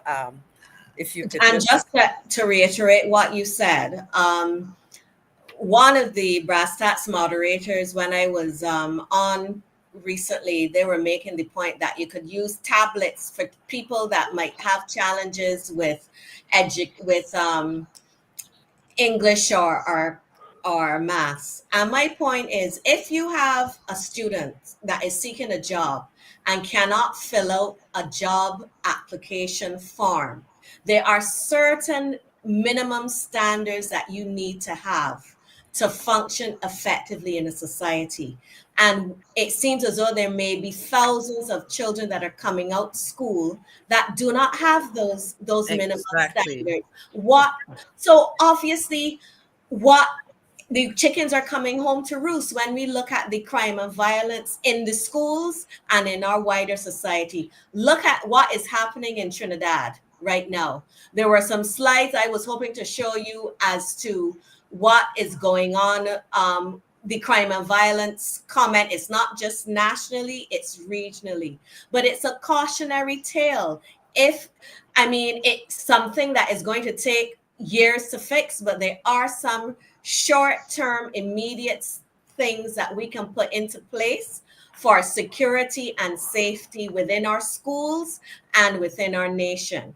And we're not hearing or seeing enough. And also to reiterate what Mr. Murray said, as far as I'm concerned, a senior business executive, well known in Barbados, told me today that I talk too much about management, not enough about the 11 plus, and teaching African studies at school. Excuse me. Public education is a business. It's a type of business. There are certain principles that you have to adhere to, and leadership, accountability, transparency. If those are not effective elements of all of those, if those are not in place, you will never be as effective. And I think that is what is happening. The chief education officer is doing her best. She demonstrates that she cares about these students, but I believe at some extent, a significant extent, the buck stops at the top. And we need to see more leadership at the very top when it comes visibly and also behind the scenes in terms of what's happening with our education system. One last point I want to make. There's a big song, well, I don't want to say song and dance. I try to be positive. There is a lot of attention, buzzwords, dare we say again, about technical and vocational studies. I have it on good authority. I put it out there for comment that the CVQs, the CXC vocational qualification, that those have not been effective for quite some time. And you have children that are actually writing these exams and then are going through the coursework and they're not getting any tested. I would like They're not accepted by the public. They are not the great being examined. You mean they're not being examined? And I am insisting on a response to that. If it's not true, tell me it's not true. Correct us, yeah. But okay. I would not say things publicly unless I have a pretty good self-assurance that they're accurate.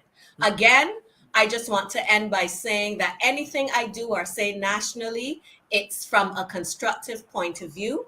I have always Start apologizing for yourself. I'm Get not on with apologizing. I am get making, on with for your the mission. avoidance of any doubt.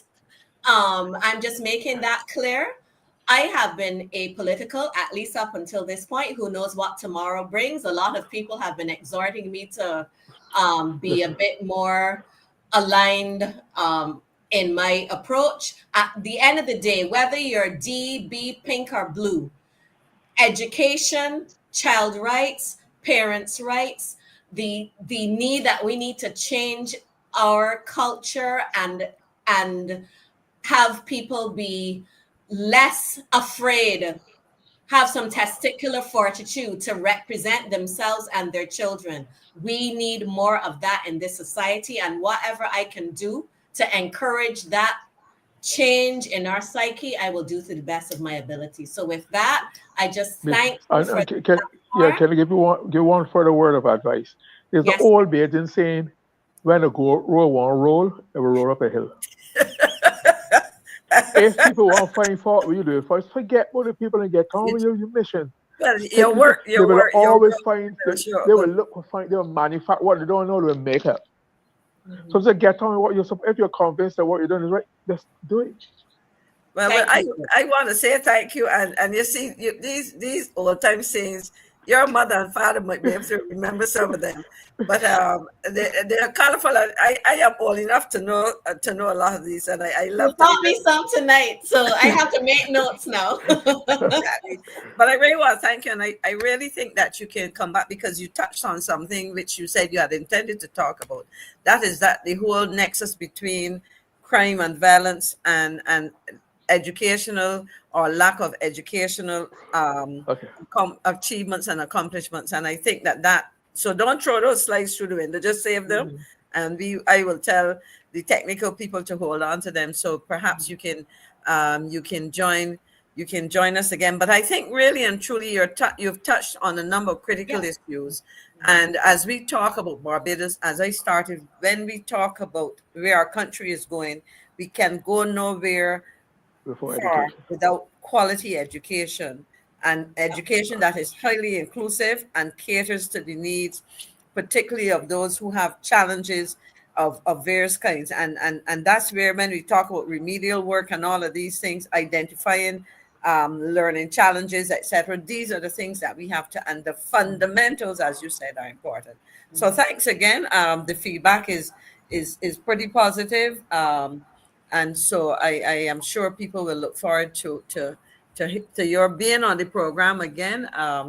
And I think that what you've shared really should open the minds of a lot of Barbadians. And on that note, GLYNE, I think we have reached the point where we will get some insights into what's happening in Kenya. I believe Marcia has a video. Thank you, Paula-Anne. Thank you. It's a pleasure. And I really will be in touch with you to find out when you can come on again. Maybe we can even think of this time next week if that's convenient for you or before. Okay. So, all right. Sure. Thanks a lot. Thank you. GLYNE, as we were saying, Marcia has been on holiday. She and Dave, but they seem to find time to think of the show, not only think of the show, but do some inputs for the show. And so we have an update from the week show in Kenya. So the show continues in Kenya, communities growing food together. And while we are watching this, I trust that Don Villinis will be preparing to come on as well. This should be about a 10-minute clip or so, I believe. What I'm saying. Okay. I saw a note. Okay, let's see. Village farming in Ngeno, Langata, Kenya. So let's see what this is all about. So Janine, if there's sound, or you were saying, let's see. So this is their livelihood. This is their meal. This is, their everything. Right, they sell Skuma Wiki and send it. Of course, I know that. I know about that for sure. Skuma Wiki.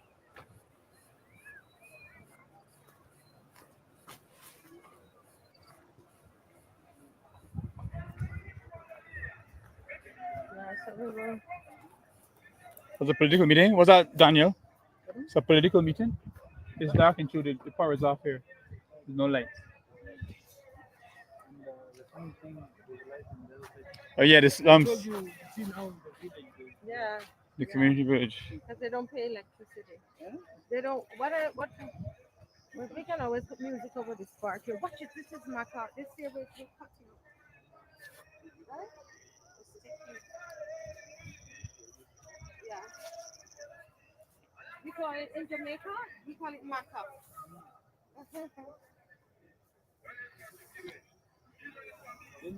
Irrigation. Let him take that. Huh? I'll let him take that from you. The gate. Yeah. The gate. Yeah, I don't get. No, this is a gate. I don't get the gate. Get the gate. You got the gate. So tell Daniel, say it. Hmm? Say it. Oh, this is the gate. Right. Yeah.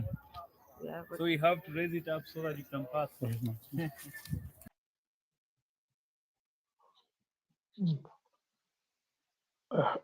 Glenn, I am not sure of the if we had the full length of the video, but from what I was told by Marcia, what she wanted to share with us was a video clip of a community project where members of the community, it's almost like a communal space. Let's see what's coming up here now. Okay, community farm in Ngeno, Langata, Kenya. So let's see if we are getting what was intended. So let's see. This is someone's land. so we have Talk. Go ahead. This is someone's land, but now because they are not using the land, they allow the people. If in the village Janine, you can turn up the volume a little bit on the Right video. I now, don't know if that's them to- possible. They Or use farm portions so that they can do their own thing. So you're saying that this land is not being worked by one person, It's not being worked by one person. or it's several persons from the Several village. person. Yeah. Actually, most of them are women. They are Oh, women. So because now, when they work on this place, they're able to sell it or they're able to use it to eat. so this does it belong? The land belongs to the government? Because I mean, all the way over here, we're looking. Oh, it's a big plot of land here. Yeah. So all of this land here, is it owned by the government No, it's owned by somebody. or a It's private only- yeah, person? a private person. And they just let them use it. They allow them because now they are not using the land. Oh. And also it's an advantage for them because now we don't have land grabbers. The land grabbers will not have an opportunity to Grab it. because they will find that the land is resourceful and it is being used. Yes, so they're planting all kinds of things here, Yeah, and they sell it. Yeah, they sell it at a very cheaper price. When you go there to the village, you will find them selling at a very cheaper price Right. compared to the supermarkets and other big shops. Okay, so they come and they cultivate the land, and then they sell it. The ladies, women, it's mainly like Yeah, women, because major women. Majorly it's women because now you see most of our women in the slum Mm-hmm. or in the not the slum, let me say the village. Yeah. Most of them they don't have work to do. Mm-hmm. Most of them depend maybe on washing clothes from people who are living maybe in the estate so that they can survive. And you see also as a country we don't have jobs. And also the other thing is that most of the women that we are talking about, most of them they don't have jobs and they're not skilled. They don't have the skills that can help them to be employed. So you find them that they come to this place, they use the small skills that they have of farming so that they can get something to eat, either something to eat. Mostly what is planted here is used for eating or selling it at a very lower price. Yes. Wow. So everybody benefits. So this is basically like a community garden. This is a community garden. Wow. But now it belongs to someone. So once the owner of this place will wake up and decide to take his land, now they will lose a place where to do their produce. the produce. Right. And so we're seeing here that is that what plant is that? That's That is in Swahili it's called Duma. Duma. Yeah. Right. I think it's like we say in Jamaica, cocoa or dasheen. Yeah. Right? Dasheen. That's dasheen over there. Have Skomawiki here. Skomawiki. This is what we ate Skomawiki. today. We ate this today. We ate Skomawiki today. This is so delicious, guys. This tastes like callaloo, like the Jamaican callaloo, and we had this with green bananas today. Healthy and delicious, very very delicious. What are these here? What's this here? These are just Peas, no, not peas. Uh, wheat. no, they are not wheat. They are just they are just they are part of the shells eating.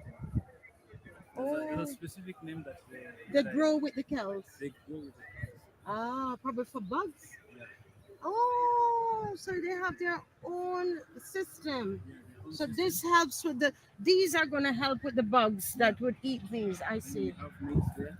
Which one is the Maize, maize? the maize. Go up and show us the maize. This is the maize. This one is the maize. Mm-hmm. Corn. What's the garden here?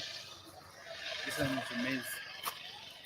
So once this one is still young, Mm-hmm. once it grows, they pluck So the that's maize. a big maize there? No, these are not big maize. These are just bushes. Wild cane. Wild cane. We call it wild cane. It's a Okay. bush. Okay, right. Because no, most some of the people from the village here they have cows Ah, so they grow that for the cows. for the cows. Wow. So there's a whole system here, ecosystem as they would say. So all of here, oh, they eat a lot of this. Wiki. Yeah, actually, Wiki. What's the first one again? it's called skuma wiki, Skuma wiki. and the name actually was from people who live the other side. Mm. They call it skuma wiki because they eat it the whole week Let's for 7 days. so it's called skuma It's wiki. called skuma wiki, Mhm. and mostly the people that live down there Mhm. they eat it the whole week. So it's called skuma wiki. Week. Push the week. To push the week, Yeah, to you- get to end the week. Yeah, you So this get is to end the week. so a lot of poorer families Yeah. eat skuma wiki. Yeah. You push the week with Yeah. the skuma wiki. So then when you start to eat a lot of meat now, you move away from skuma Yeah, wiki. yeah. But skuma wiki is actually better for you, for your health. But it's not a balanced diet. Once you eat this for a whole week, it's not a balanced diet. You still need You proteins. still need other balanced diet. Yes, you need protein. Yes. Right. So up here, let's go up some more. So we have some cassava here growing. Yes. Cassava? Yeah. Yes. How you prepare? What do you use? You just boil it and have it in meat? It depends. Some are boiled. Mm-hmm. Also some are boiled. Mm-hmm. Some are grinded so that you can cook ugali. Ugali. Yeah. Okay, the But same thing. the sticky Ugali is like cuckoo. Fufu. A fufu. cuckoo. Cuckoo, yeah. Cuckoo. So okay, so you can boil it and just eat it. Yeah. I heard somebody said they were eating it for breakfast. Yeah, it's ate with breakfast with tea With tea. when it is boiled. Wow. So you eat this like how people have, you will have a piece of bread and some tea. Yeah. You eat some cassava with tea. Yeah, with tea. I must try that. Yeah, you should. You should.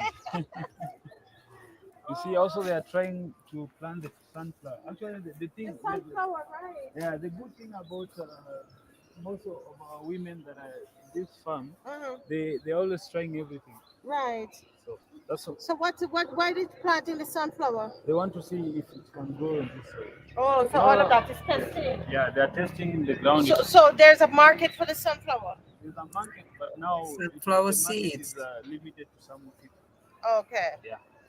So they're trying to get into it. Yeah, So they're trying to get into it. so on, but they know how to do this skuma wiki. Yeah, they know small wiki is sold So easy. on a daily basis.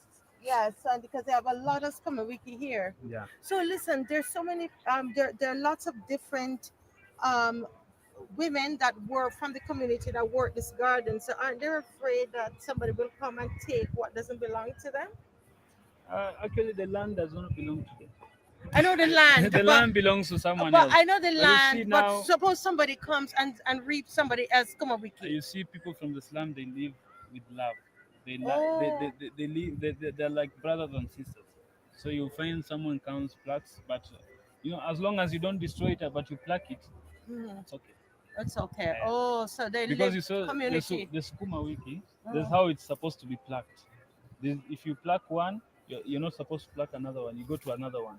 You pluck another one so that it can Oh. continue to. So yes, because I see it's Yeah. continuing to grow. Yeah, it grows. So you're saying this, yeah.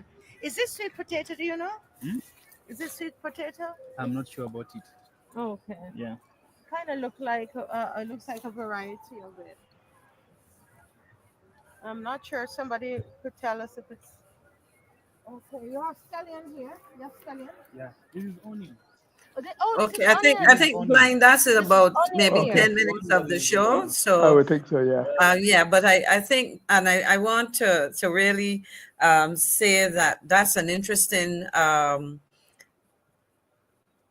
demonstration of what I would call a community garden, because the volume was not very high, but if people followed what Marcia and the young man was saying, what they were saying, there is a lower income housing. He calls it the slums, and it looks like kale. It looks like a kind of kale in Pedro. That's correct, but it reminded me of what is typical in well, I would say African diets, because this is East Africa. I had a roommate from Sierra Leone and Nigerians and so on. They eat a lot of leaves. So, if, for example, my roommate, they cook cassava leaves, sweet potato leaves, edo leaves. A lot of, there's something the Nigerians call bitter leaf, and a lot of those things are very rich in iron and so on, and other minerals. But what was your reaction to what you saw? As Lena says, most of my friends have diets rich in protein. They use lots of peas, legumes, green leafy stalks, which is, as I was saying. Uh, Your thoughts, please. I was just thinking the concept of us association, communicating and cooperating is very reminiscent of some things I used to see around Spooners and Water in my early younghood, where people got together and work a piece of land together. Yeah. But work in the land and shared the area and the produce and water. So it's the same thing, only different in different contexts. I guess we would have moved away from that. But it's interesting to see how people always seek to find to make food. And I was remembering this all those different varieties. Remember how long I've been hearing since 1972 when my first CARICOM had the government meet conference in Guyana. Mm-hmm. There was the boast that Guyana, 1972, as a journalist, that Guyana was supposed to be the breadbasket of the Caribbean. Yes. 52 years later, We that still. has not come about. And I don't know if it's that the private sector is allowed to import finished products, and therefore there's no way to cultivate and associate and encourage people to try it on their own. But that also made me remember when Prime Minister Renata, probably 2006-07, he said that people should go about growing something in their backyard. He was an avid advocate and practitioner of that, and a lot of people were criticizing him and say that you want to back the cane ground and the fields, and I mean, but he used to grow his own herbs or water. He said everybody should have a little something in the backyard. Down the hill from me here. Right. So so the attitude more than anything else. But I think, but while before I answer, I'm just going to ask Janine if Mr. Innes is in the waiting to come on, and I would ask him to come in. So let him join us and welcome, Hello, sir. good night. And I will speak out the term. He is now he has some nice little spaces on the cultivation on his property. Thanks for the tomatoes and the lettuce, Darville. You're welcome. You're welcome, David. What is your reaction? I mean, let me welcome you, because I think hopefully you were getting to watch what was happening just now. And from the perspective of what we saw, here you have what they call a slum. Because when I saw the high rise, I think that's probably government housing, where people will not even have backyard space, but they've been given communal space to grow food and so on. And certainly, I probably do more than supplement their diet, make major contributions. So what's your reaction to what you saw before we get into talking about some other things? First, good night to you, Maxine, Mr. Murray. Good night. Good to see you again. So how come you call her Maxine and call me Mr. Murray, man? The last time to you and not to me. The last time I saw you, Donville, was in your constituency office, I mean, you're very you bought 2 or 3 copies of my book. Ah, Tell me yes. that. So Yeah, so I will not forget that. So good to see you again, and welcome to good. the show. Good, and good night to all of the viewers, those who joined the Master Week show. And I know Marcy and David are off in Kenya, and she must be watching the show tonight anyhow. She's probably sleeping by now 6 hours ahead. But no, I'm impressed, but not surprised at the video that Marcia shared with us in respect to what's happening over there in Kenya with the communal farming. And people, when they speak about Africa, sometimes they think of it and speak of it in such a negative manner, oblivious to the fact that as a continent that has been ill-treated by the developed world for such a long time, Africans are very resilient and they know how to survive. And a lot of what we saw in that video is actually what many in the developed world now would wish that they could do. But it's commendable when you have a challenged neighborhood and they're able to pool their resources, physical, financial, or whatever, and utilize the space that's available to grow what they eat. We didn't see the other side of it, which maybe how they process the foods and the culinary side of it. But it's certainly something that's very, very commendable. I heard Mr. Murray talked about Prime Minister Arthur, and one thing I can tell you about Mr. Arthur is that he lived what he taught. I had the honor of going by him a couple of times at his house in West Terrace and watching him doing his gardening. And he did tell me that it's very relaxing, very therapeutic. It's great to go outside and cut something from the garden and put it in the pot. And I guess that's what I'm doing today. Now I personally find kitchen gardening to be very, very relaxing, very therapeutic. Of course, one of my sons is very much into farming in a serious way, but it's good that we can do it. And I would join then other people and encourage Barbadians to start growing a little bit more of what they consume. Each individual, if you were to just get a pot and put some herbs in it, or among the flowers, plant some okras or cassava. I actually have some cassava stick to plant out tomorrow morning, 6:30. You'll be surprised at how you reduce your personal household food bill. At the same time, perhaps be a lot healthier. And I'm concerned that the challenging economic circumstances may be forcing people to do what we should have been doing all along. But I commend the Master Beat Show and certainly grateful that they were able to show us that little clip from Kenya. A question for you, but Glenn, you want to go ahead first? Yeah, I just want to say that you're very right, David, about your suggestion. But my wife used to do that until the monkeys discovered it. Well, I have quite a few monkeys around here, but I take the view that we have in many ways invaded their space.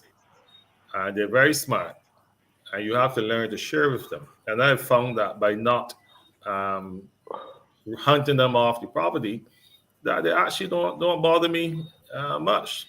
They pick a little couple of apples, they pick a little tomato, and I actually enjoy watching them pick and eat. You have a different breed, because the ones around my neighborhood here, they let's eat, mash up, destroy, pull out. I haven't gotten to that. And that was very discouraging. So. We have not started anything the home garden for a while. It looks as though we got decent monkeys over here, because I know they come through. They come through our mornings. Sometimes you hear 6 or 8 of them. They come through. I have a mango tree, and as Don was saying, I just let them be, because you hear that they can be very spiteful and revengeful. So particularly to women. They have no respect for women. But you know why?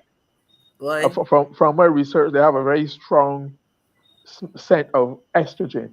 Okay. Oh yeah, so if women they get rude. Whatever, yeah, and they get vicious and aggressive. I've seen it in action myself, actually.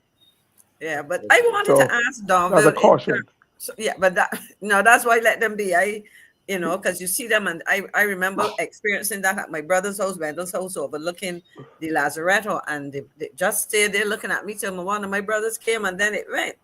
But in terms of, because I hear about the the you know at the individual home level, growing what you can. But I'm just thinking of some things I've seen in because you mentioned the developed countries, and I noticed in some black neighborhoods in the US, for example, they call them food deserts because these people don't have access to fresh fruits and vegetables in the same way. You don't have the fancy supermarket. You have these little small shops and so on, selling a lot of processed things and fast food restaurant. And I noticed there are a couple persons and who went and looked for like open spaces that were dumps, like people would dump things on, and essentially ended up doing that kind of thing. Do you think that, and the question that was asked about, Marcy asked about pre-deal larceny, do you think that that's something that we could probably explore in some of our neighborhoods? Because I'm trying to think of, let's say, close to me here in St. James, so if you have Thorpe, I mean, I'm just thinking of Thorpe's and Haynesville and that, if they're like some open spaces, whether this might be something that people would be willing to look at and experiment with. I think so. And one of the advantages of doing communal farming is that you get buy-in from the whole community, and that naturally should reduce pre-deal larceny because everybody has a sense of ownership. You're sharing there. And I believe that we're going to get there. I believe we're going to get back there quite a bit more. A lot of what we talk about at a national level with respect to farming and agriculture is driven more by the demands and the voices of the larger farmers. But we're not really, as you suggested, Maxine and Glenn, zeroing in on community-based farming, taking a little bit of space, and everybody share in the planting, the harvesting, the reaping, whatever. So the opportunity is there. I believe that we're going to get there. All right. I think that that is useful. And Glyne, perhaps we can now move on into looking at some of the other things. Donville, you would have, I hope you might have been able to follow us from the beginning, because as we look forward to 2025, I see you have a nickname here, the Tiger. I don't know, you would probably know why Lizzie call you that.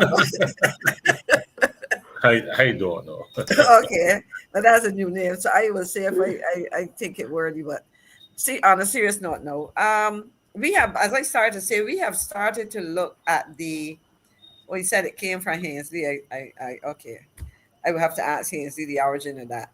But we were looking at projections for 2025. And I think Glyne's concern and mine and a lot of Barbadians is that we seem to be facing a number of red flags. We some serious concerns about the direction of this economy. We hear about the level of debt, and then we have some people praising the level of foreign reserves as if that in itself is a major accomplishment, especially when you borrow the money. But talking about borrowing specifically, we have been borrowing quite a bit. Do we have, in your mind, are we on the right track with key economic sectors? And specifically, I know as somebody who worked as a business person, business owner in international business, and as a minister responsible, where are we in that sector? What are your expectations going forward? Because, and you can just give us a little context as to what the sector did and has been doing, and any concerns or opportunities that you see there for the country. Yeah, yes, Maxine. And before I zero in on the international business financial services sector, like most Barbadians, I do have concerns about the economy. Now, of course, when you listen to the central bank reports and the comments of the Ministry of Finance about the consecutive growth periods in the economy and projection that we're going to grow 4.5%, that gives one hope and sounds all very positive. But then when you keep your ears to the ground and you move around, you realize that Barbados is not just an economy, it's a society. And I'm concerned that as the statistics are revealing positive growth and we're borrowing from agencies, etc., that the average Barbadian may not be feeling as positive because they're still complaining about the cost of food in the supermarkets, utility bills, and then on the social services side, we see the challenges that exist in education. I just listened to my friend for many years, Paula-Anne, speak quite eloquently to what's been happening from her side. And then you listen to the complaints about the public healthcare system, and you begin to think there's a disconnect between what the economists are saying and what the average person is feeling. And in relation to foreign borrowings or borrowings on the whole, well, every government has had to borrow. When I was there in the Democratic Labour Party government, we borrowed, but I must say that for all the licks we got, our debt, whereas it was high, it was principally domestic debt, which some people argue is not the worst thing to have. Of course, we had a debt reprofiling or restructuring, whatever to call it, back in 2018, and now today we have a significant amount of foreign debt. And the last time I checked, nobody took Barbadian dollars outside of Grantley Adams Airport. So whatever we borrow, we have to pay back in US dollars. And the concern that we have, and I'm sure the Prime Minister must have this concern as well, is our ability to earn the foreign exchange to pay our way out of this. That's the first thing. And the second thing is, where do we go from here? We are so dependent on tourism as one main economic sector that I don't know that we are seeing the level of diversification in the economy that would allow us to get ourselves back on a sustainable footpath economically. And that would segue into the international business and financial services sector, a sector that I've always argued when I was in private practice before politics and even in cabinet, that the international business and financial services sector is, to my mind, perhaps, or was perhaps, a greater net contributor to the Barbados economy than even tourism in terms of foreign exchange that was earned. For every US dollar we earned in the sector, probably only about 25 cents went back out to Barbados to support the sector. So unlike tourism, which may be the other way around. But of course, we needed both of them. And back then, we would have taken some initiatives in terms of boosting our bilateral treaties, double taxation agreements. We would have fully engaged with partners in the Global Forum and the OECD. I mean, as you know, Maxine and GLYNE certainly working in Canada in foreign affairs. And Canada was our biggest source market for international business. The OECD and the international groupings kept shifting the goalposts every time we were making strides. But we took a position as a government not to sit back and complain, but to get up and get involved. That is why Barbados became very active in the Global Forum arrangement. We became a vice chair of the Global Forum. I think Maxine, remember at one point in time, we hosted the Global Forum conference right here in Barbados. And these things helped to raise Barbados' profile and demanded that we be taken a lot more seriously. We were seen as the leader and of the small open economies in the international arena that dealt with international business and financial services. Of course, we had to make some changes to legislation and regulations to meet the demands of our international partners, particularly when it came to substance of businesses operating here, when it came to the registration of businesses and the annual filings and those kind of things, to make some adjustment.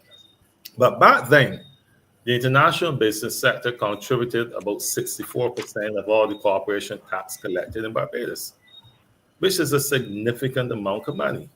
64%, 64 cents of every dollar that was collected in income tax in Barbados on the corporate side came from the international business sector. They pay the higher wages and salaries. They rented nice offices. They encourage Barbadians to further education and they hired highly qualified professionals, whether it be lawyers, accountants, tax specialists, administrators, corporate secretaries. So a whole slew of opportunities continue to emerge in that sector. And I think we can also link it to the fact that by having a vibrant international business sector, we are also able to attract some investments into Barbados.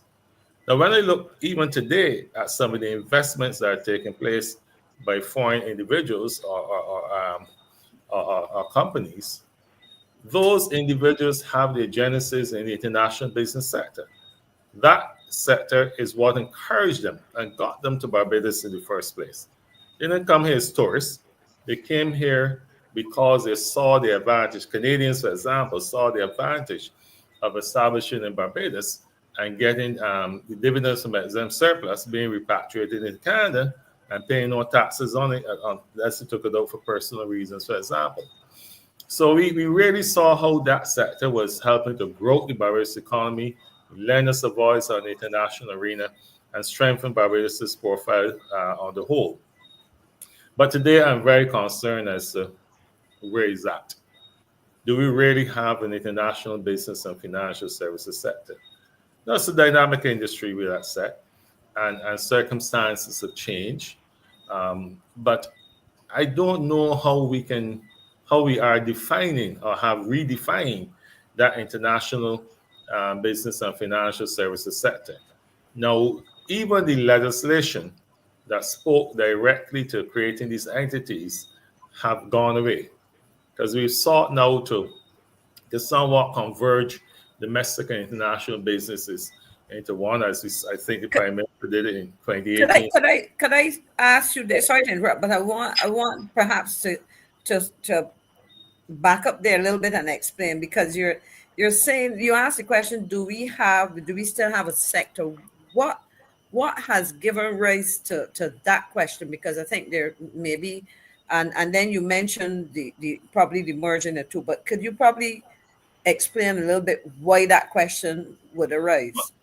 Good question, Maxine. Yeah. Before we had the International Business Company Act, we had the Exempt Surplus, Exempt Insurance Act. We have various pieces of legislation that define the international business sector. Many of those legislation have now gone away. Before we had a corporation tax for those licensed entities that was at 2.5%. The Prime Minister would have as Minister of Finance, would have sought to converge domestic and international business tax rate down to 5%. So the international business companies paid more, but of course the domestic companies paid a lot less. We haven't been told really what was the resulting effect of that. Because when entities are here principally for tax purposes, and you double their tax rate, they will look to go to other pastures. Of course, the advantage that the world was having more of a level playing field, so it's not easy to find jurisdictions that you were driven by tax. And Barbados had the advantage that it wasn't just tax. We had good quality people and safety and whatnot in the country that attracted businesses there. So when they ask the question of whether there is still an international business and financial services sector, it is within the context that legislation previously defined it is no longer in existence. And I'm not even seeing statistics coming out from the ministry. I don't even think we have a Ministry of International Business anymore. We have a business ministry. So when I don't see any statistic that comes out that says that this year we've attracted another 150 companies that are assured for the purposes of doing business outside of Barbados, it gets me a little concerned. And I don't know today what is the level of taxation being collected on these entities. What I do know in talking with some of the practitioners in the industry is that we've seen an exodus of significantly sized companies from Barbados to other jurisdictions. For example, to Ireland, where they have a 12.5% tax or whatever, but they're related to the EU, for example. So I'm not feeling the energy. I'm not hearing much talk in the government circles about the international business sector. Glenn, go ahead, Glenn. I was going to ask you what your thoughts were. it is interesting, Donald, that you talk about you're not feeling, you're not sure, you're not seeing. Because I understand with the convergence of the domestic and international and the business Barbados is as a result of a concept of some of the leading thinkers or executives in that ministry now that they're into disruption, right? Into disruption. Yeah. So no wonder you're not saying they into like base house and those man these visitors from California or whatever. So you come into place, you lick it up, you shake it up, you don't care, you don't look to try to work out what's the best way to build or move, or you just chaos and whatever happens, then you deal with that. So maybe the reason why you're saying is that there's no clearly defined, there's no discernible entity. Even the minister responsible, you don't speak in the detail, the structure that you used to have before. So, but I think it's this long term about the into new what's Bezos' first name? Jeff Bezos. Jeff Bezos. You're into this novo progressive thinking that we can rather you want to even come to the place, you look at it, analyze it, look at the pros and cons, and you come up with some kind of strategy which you think will work to the best side. Right? No, they're just going to shake up. They talk about the buzzwords are deconstruct and reconstruct, but unfortunately, so maybe you were saying mash up and buy back. That is what the local lingo would be. Go ahead, GLYNE.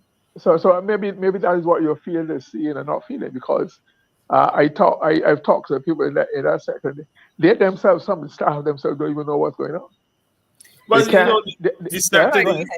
aspect of what you're talking about, GLYNE, Jeff Bezos and those IT-based entities, I mean, they're not brick and mortar corporations. They're all over the place using software to drive their markets. But interesting enough, those kind of companies are the ones that have, in recent times, driven Barbados into conflict with the OECD, the Global Forum, or whoever else, because remember the USA said, look, and the Europeans, that those companies were getting away with murder, for want of a better term, because you're paying such little taxes around the place that they now decided that they must tax them wherever they're operating. So wherever Amazon is operating, they expect to be taxed.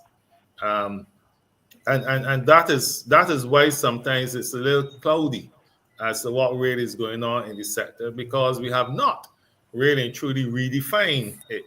But the other fundamental issue that I wish to speak to here quickly is that if you don't have a philosophical mooring, you would drift anywhere around the place.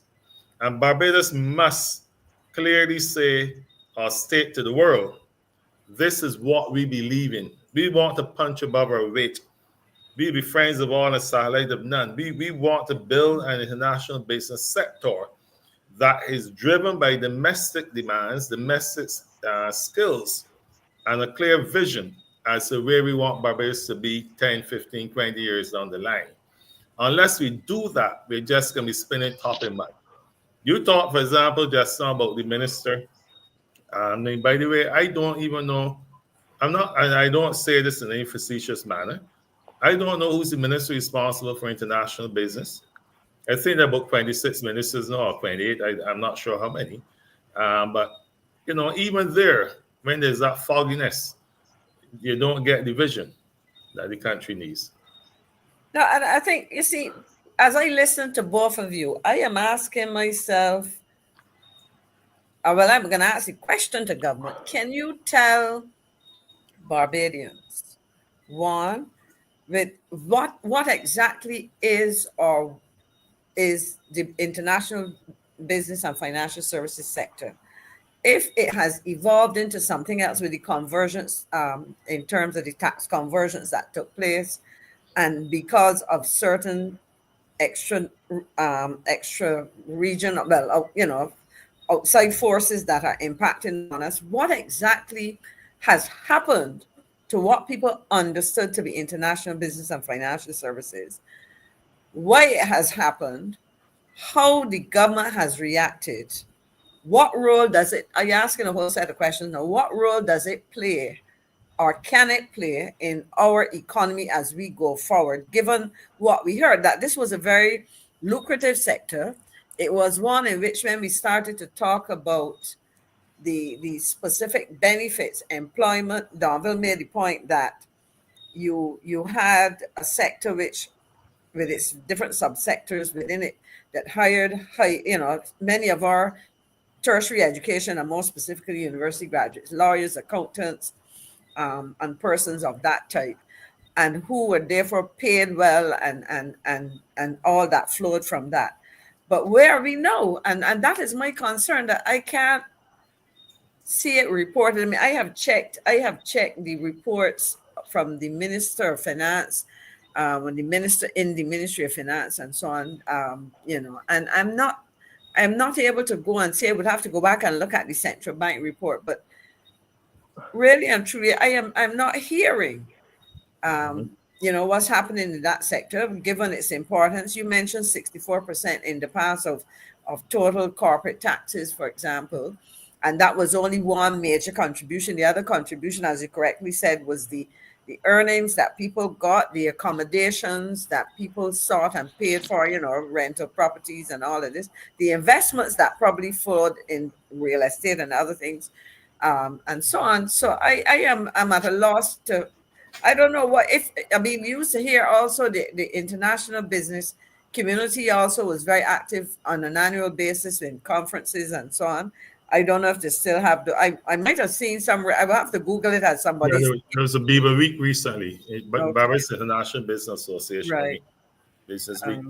One thing that must be of concern related to this, I'm a little concerned that the stories about Barbados borrowing, getting another $50 million from the IMF or $130 million in there, it seems to be something that we pop up the champagne and celebrate. I don't know that this island will grow out in a sustainable manner if it's deep into the clutches of the IMF and their related programs and attendant policies therein. So, but we're with the IMF now, we're with their program, but we must not make our country feel that is okay and all we can do is borrow money. We have to earn our way, and that's why I say the international business sector, to my mind, used to be a cause celebrate for us earning our way up. And I still believe that there is still room out there for us to get a bigger share of the international business and financial services sector. But if I may jump in here, I remember Prime Minister After used to be very happy with the international business sector. Those same figures, because it allowed him to reduce domestic taxation. When he had those kind of money come in, he could afford then to reduce taxation on the public. But you're talking about philosophy. I think what we are suffering from in Barbados, period, at the highest level, is a lack of a guiding, undergirding philosophy. I grew up in an era, and for a long time we had a philosophy that was reflected in policies based on democratic socialism or social democracy, what we call it. But that does not obtain, but nobody in the government mentions that not at all.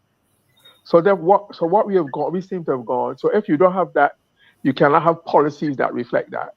If you don't have philosophy, you don't have any kind of policy. I think what we are saying in the Ministry of International Business is a lack of a policy, because we seem to have, through the IMF or whatnot, seem to have thrown ourselves into the arms of this so-called neoliberal methods and progressives, where government is supposed to take as far away as possible from the economy and business and let the business people run it for them. That is not our beginning. If that were so, we would have still been in slavery. We would have gone backwards. And they think that we are not doing anything carrying that drive, but we are becoming slaves again to another philosophy which is alien and inimical to our interests. Okay, and that should be a concern of all of us. Now, my question to both of you gentlemen, because if we really look at what's happening. The fact that and I think Dava put it to say that we seem to celebrate every new loan, but there's no discussion of how we're going to service this. A lot of them have moratoria attached to them, so there's a deferred or delayed start to repayment and these kinds of things. Two things. One, we're borrowing, and they're supposed to be borrowing for some specific things or for some areas. Are we, and we're not seeing necessarily those areas delivery on the things that we're borrowing for, or at least from what we think we're borrowing for. The other thing, of course, we're hearing now is that on the earning side, where we have to earn the foreign exchange, tourism has dependence on tourism seems to have grown, and while we're depending more on it, because if we cannot see the kind of input impact and contribution of international business financial services sector, then that dependence clearly is growing. But at the same time, we are facing a situation that we are less and less competitive within CARICOM. Because I mean, I noticed the other day that what's her name, who's gone to Petra Roach, who's gone to Grenada just recently. Tourism, yeah. She's received a couple of awards, both inside of Grenada and outside of Grenada, for her contribution to tourism. Their numbers are looking good. We have lost what was a relatively small but lucrative yachting sector, where in the same way that the IB sector brought in people who then invested in other kinds of things, we saw the same thing happening. That sector supported high-end restaurants, hotels, and so on. That high-end, I saw a picture of an area of the Grenadines just dotted with yachts. I don't know. I drive a little bit around the coast, and I haven't been on Bay Street in the last couple of days, but I'm not seeing what we started to see between 2009 and 2018. So my question is, what else is there from your perspective, gentlemen, as to how we can get out of this that trap that Tironi Hall is reminding us of? Because we have to earn. We have to earn and we have to save. So the question, save foreign exchange, but we seem to be borrowing, and those borrowings are probably gonna have to start repaying and servicing whatever current foreign denominated that we have. Well, good question, Maxie. I mean, look, when we critique tourism and the role of tourism, some people think that we're saying no to tourism. That's not Barbados has a lot to offer the world, and I'm grateful for everyone who can visit Barbados, spend some money, and have a wonderful time, and come back again. We need tourism. What are the other areas that we can grow out our economy, earn foreign exchange? If you take, for example, and I mentioned earlier about Jeff Bezos, why are we not producing a few Elon Musk or Jeff Bezos or those guys in Barbados? In other words, we've been talking about it for a long time, but are we doing enough to facilitate our young people developing apps and other technology that drive the world that then can be used to earn significant amounts of money for our economy? Where is the next Rihanna? I mean, Rihanna's been around now for quite a long time, but I'm not hearing about the other artists that are coming along to help us earn our way in life and whatnot.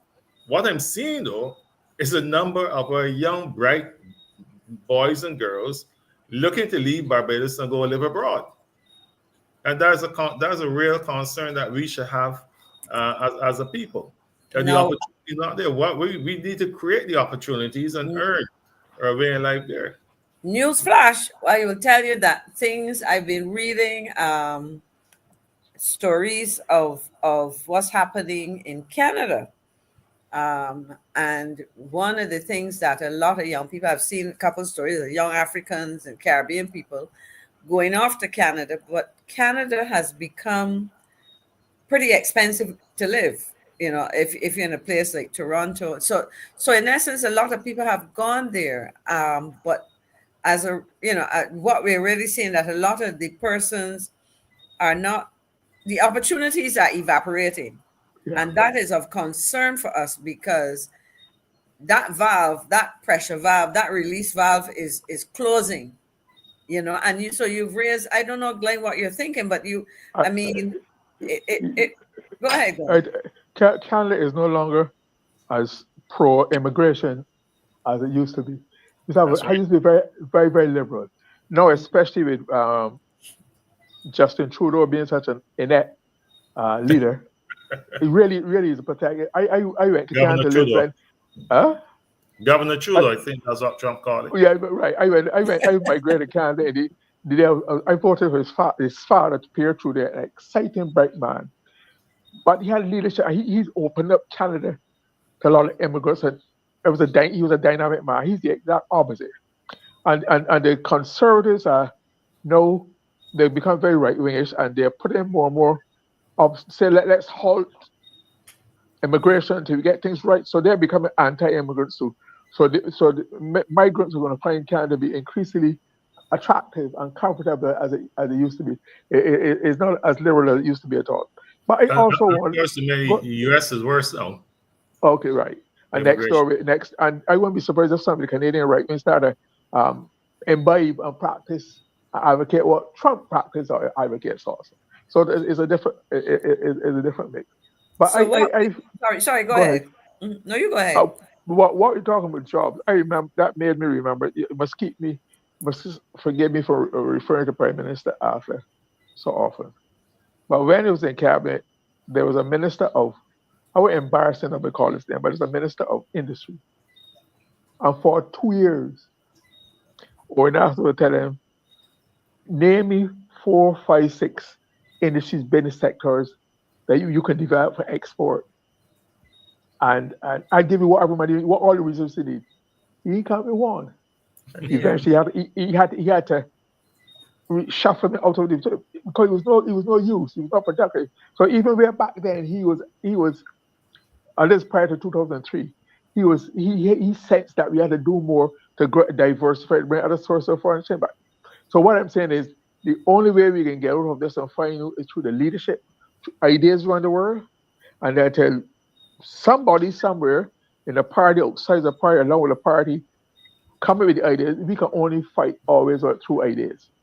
We can't fight it by begging and borrowing and importuning and trying to make people guilty about the past. That does not work. They're business people, they want dollars. So let's stop the begging as an another industry, unless you can start seeing some US dollars coming as gifts or grants. So we want to, like you said, Don, but I myself have railed against the indignity with which I'm seeing people are being treated where begging and charity is not normalized. It's in our new industry. I call it begging industry.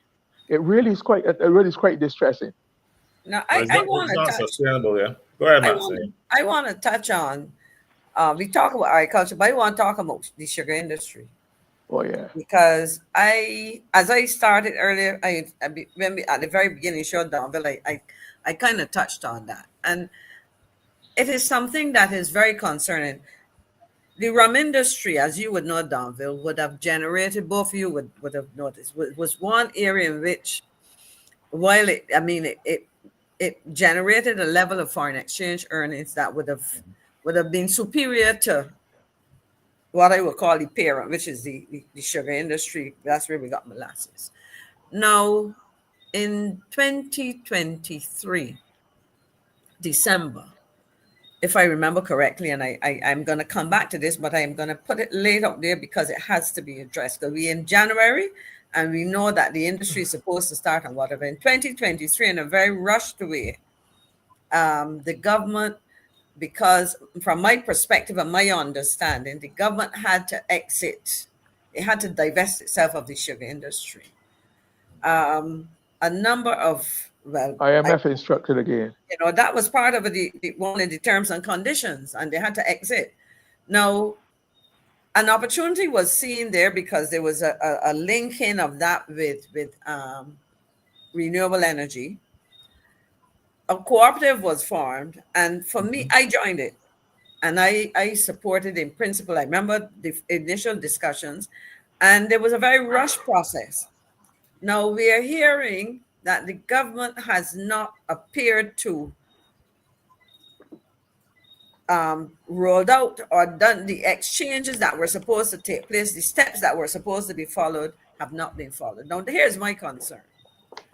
The sugar industry in Barbados, the focus was on, well, we have to focus more on producing molasses because of, and Don will probably know the technicalities better than me in terms of Why? Because they drink rum? well, that too, I think you're talking about the geographical location. but Oh, exactly yeah. that, and the whole Right. thing of what makes an authentic Barbados rum. And that Yeah. I'm trying, in very basic terms, let me see if I can explain, y'all can tell me if this is accurate. In very basic terms, if we don't have adequate inputs, and molasses being the major one in terms of the rum production, as Barbados molasses, soon there can be the question, is Barbados rum really Barbados rum? Are you producing Barbados rum? What I know is that the less than probably 25%, my statistics are off the top of my head, they may not be current or accurate, but let's say about less than a third and certainly less than a half of the molasses used in rum production is local molasses. What that says to me in very basic terms is that the industry is probably the rum industry it could be in jeopardy from that perspective. Now, so in essence, there's a need to produce molasses. If we talk about tourism and so on. I remember being in St. Kitts the year that they shut down their sugar operations. And I remember going back to that country less than 2 years later and seeing farmer sugar lands overrun with bush and looking terrible. The point I'm making, there's also an aesthetic value to that. Now, the other point I want to make now in terms of governments divesting itself. Now, my concern was the speed at which they had to do it and whether the entity that took over was afforded adequate time to do what was done. But notwithstanding all of that, I see this as an industry with certain potential if various elements are allowed to play out. And it is the one area that offers to the average Black, and I stress that Barbadian, the opportunity to probably invest, because I know there was talk about the credit unions and there was discussion as to what credit unions could and could not do, but credit unions can leverage the thousands and thousands of members to influence ownership. I am therefore asking both the entity to come and talk to the people of Barbados. I mean, they have an obligation to talk to their shareholders in that co-op. But I also am asking the government, starting with the Minister of Finance, the Prime Minister herself, and the Minister of Agriculture, to come and talk to us about what really is the situation and what is the plan B, because I am very fearful that people may be fast to say, see, we're telling them can't do nothing. Let us hand this over to some group of expatriates or some small minority of people, and then we will be doing what the Prime Minister asked us to do, watchman. So we will be watching everybody. And I think it is one of the areas in which there is opportunity for sugar and non-sugar agriculture to be controlled in a way when we start to talk about food sovereignty, because on top of everything, and I can stop in a minute because I'm hearing myself talking fairly long. On top of all of this, we are building, or we have heard that they're building some warehouses to bring in food, some logistics. Where are we going to find the money for pay for these things if we are reducing our production of things for export or for import substitution? What are your thoughts, gentlemen? Quickly, in respect to that energy co-op arrangement and taking over the BAMC or BADMC, one of them entity, it gets a little murky because you're hearing that. On the other hand, you realize that the rulings of the FTC, respected by resident power, and getting more energy from our renewable system, seems to be on the threat.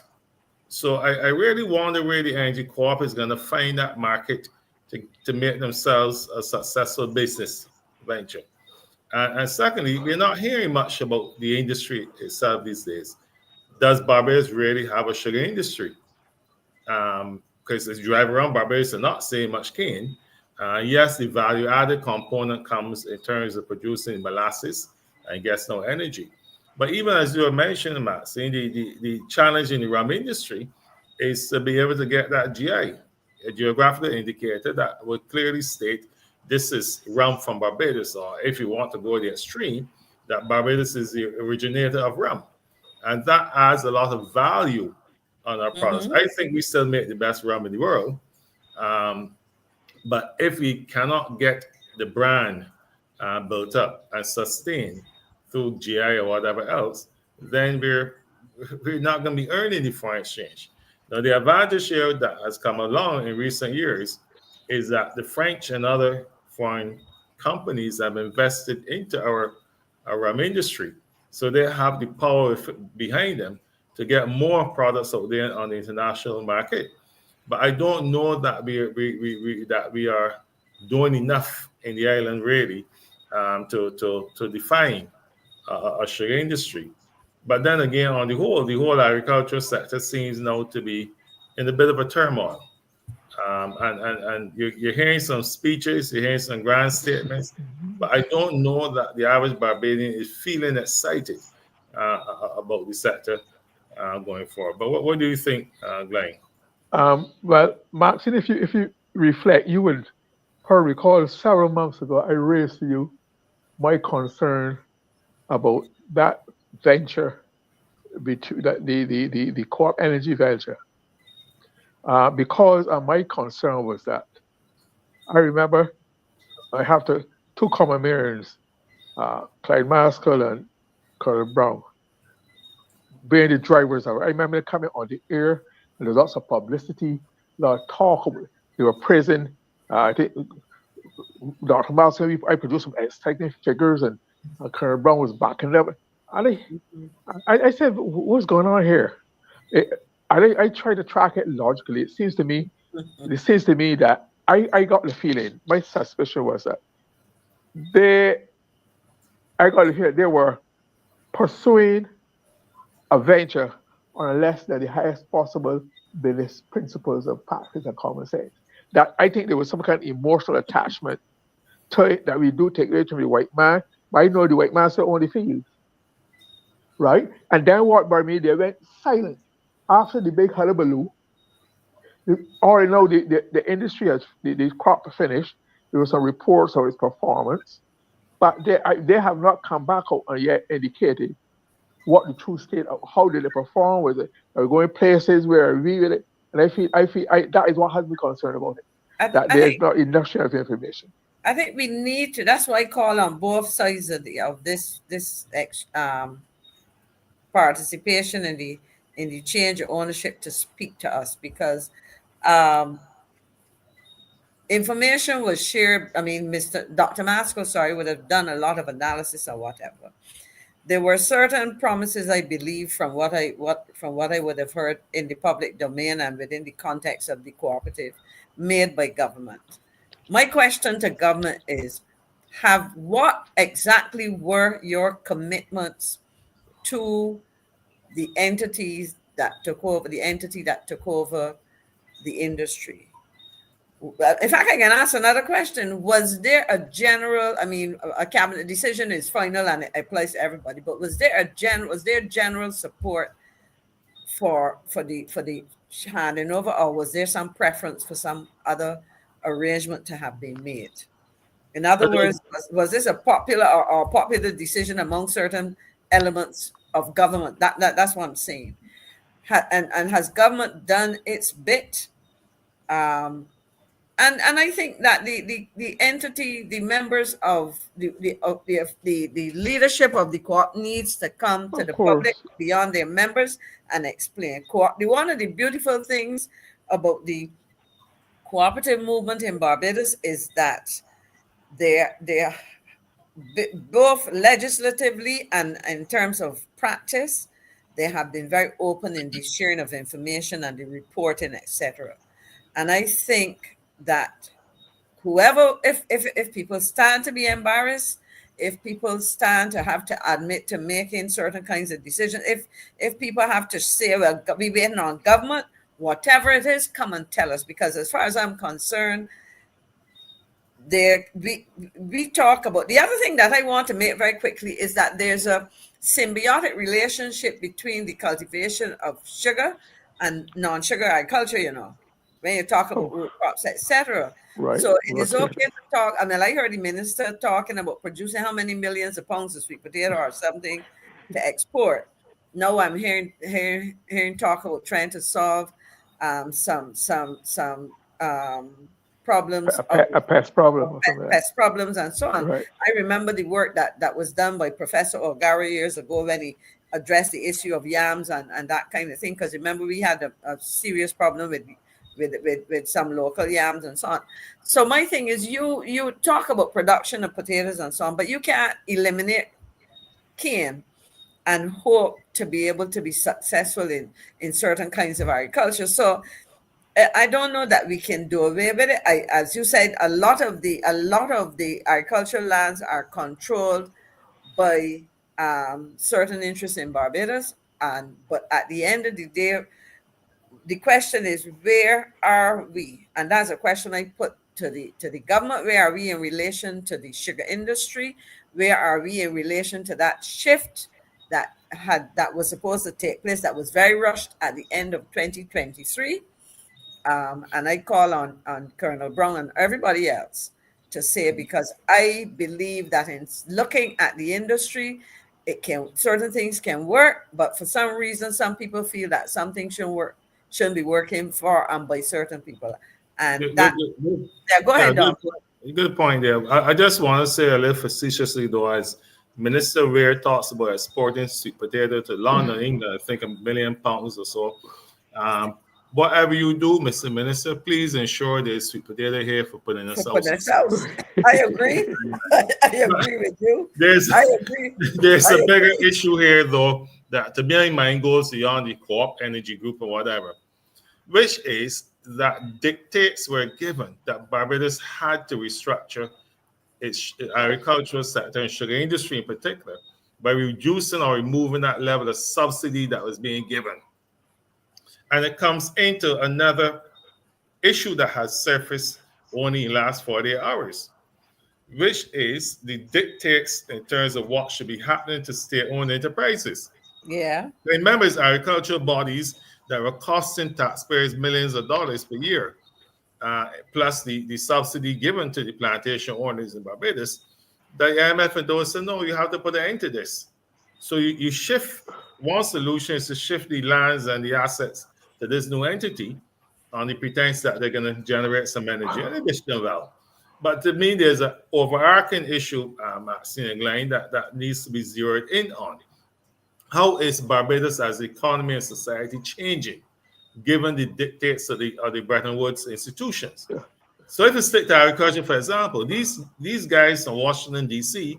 are saying you cannot subsidize agriculture, or you got to do it minimally. But nobody subsidizes agriculture more than U.S. of A. Exactly. Of course, that's the point. That's right. And then the other issue that must come to a head is the other state-owned enterprises. This is why I talk about philosophy and whatnot. Because when we're going to start talking about charging fees in healthcare, for example, public healthcare institution, that is a paradigm shift from our democratic socialist philosophy we had over the years. Yes, we can weed out inefficiencies and that get better management. But there's some things that are so dear to us that have built us up as an economy and society that we cannot just throw through the window. I see today there's still concerns about state-owned enterprises that cost a lot of money, transport board. We have to have a conversation. What is the role of public transportation in the development of our society and economy? Can we afford to continue subsidizing it? Or are we going to look forward now to dictates the IMF and those that are going to say, in order to get your next $50 million US from us, you're going to have to jack up bus fare? And the question you would ask yourself is, when you jack up bus fares, what implications does that have for salary negotiation, demands for salary, and the impact on employers? There's Barbados is not just an economy, it's also a society. And we're not, to my mind, we're not having conversations around these broad issues. We're getting a lot of personalities and personal issues and whatnot, but we're not talking these things, and we're digging ourselves a deeper and deeper hole that I don't know how we can pull out of it. I'd earlier characterized saying that we are now a client. Barbados, in reality, de facto is a client state of the IMF. When they're dictating your domestic policy, even I talked about how you're talking about the NIS and the VAT were right for to get some elbow room for the wiggle room. When they're dictating that, they run your country. Something that nobody ever done to Barbados before, dictating its taxation, its domestic taxation like that. And the other thing, Glenn, that is staring us right in the face. In a few days, Donald Trump takes over as president of the United States of America again. And there are advantages and disadvantages. What are the advantages I see for Barbados as a result of Donald Trump becoming president again? Certainly on the international business side, as we talked earlier, he is not keen to impose no global minimum tax on U.S. corporation. He wants the private sector to grow out. I believe places like Barbados would therefore benefit from that in there. But the other thing that is really concerning is President Trump's attitude towards climate change and attendant issues. And Barbados has been negotiating a lot of these, like the British Initiative, a lot of financing that is centered around climate change issues. And when the White House decides now that that is all a farce, the climate change issue, we're not going to spend billions of dollars on it, as Biden was doing, that has real implications for Barbados.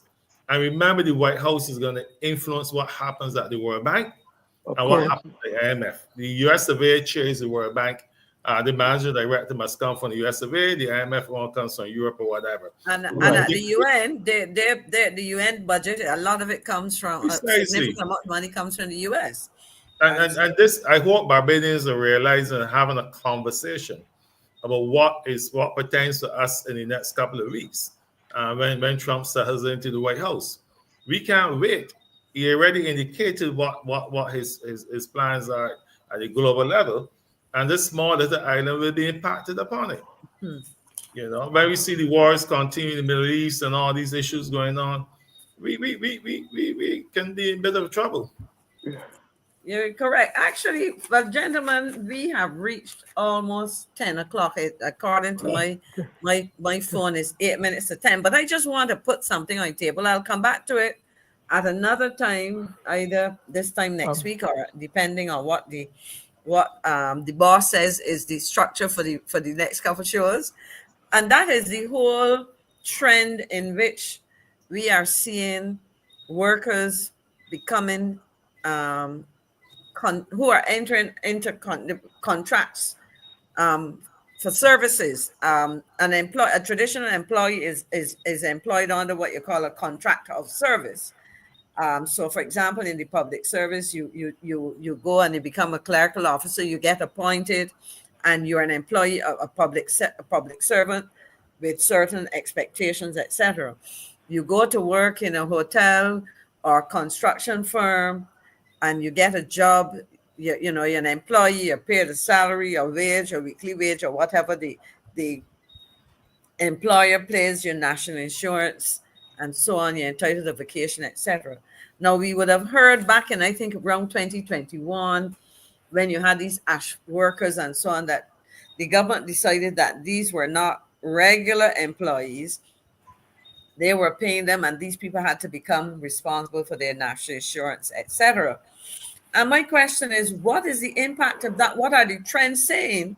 And what impact does it have on national insurance? I did a little check-in, and I noticed that effective October the 1st, 2018, the contributions of to national insurance, the employees' share was 11.1%, and the employer was paying 12.75%.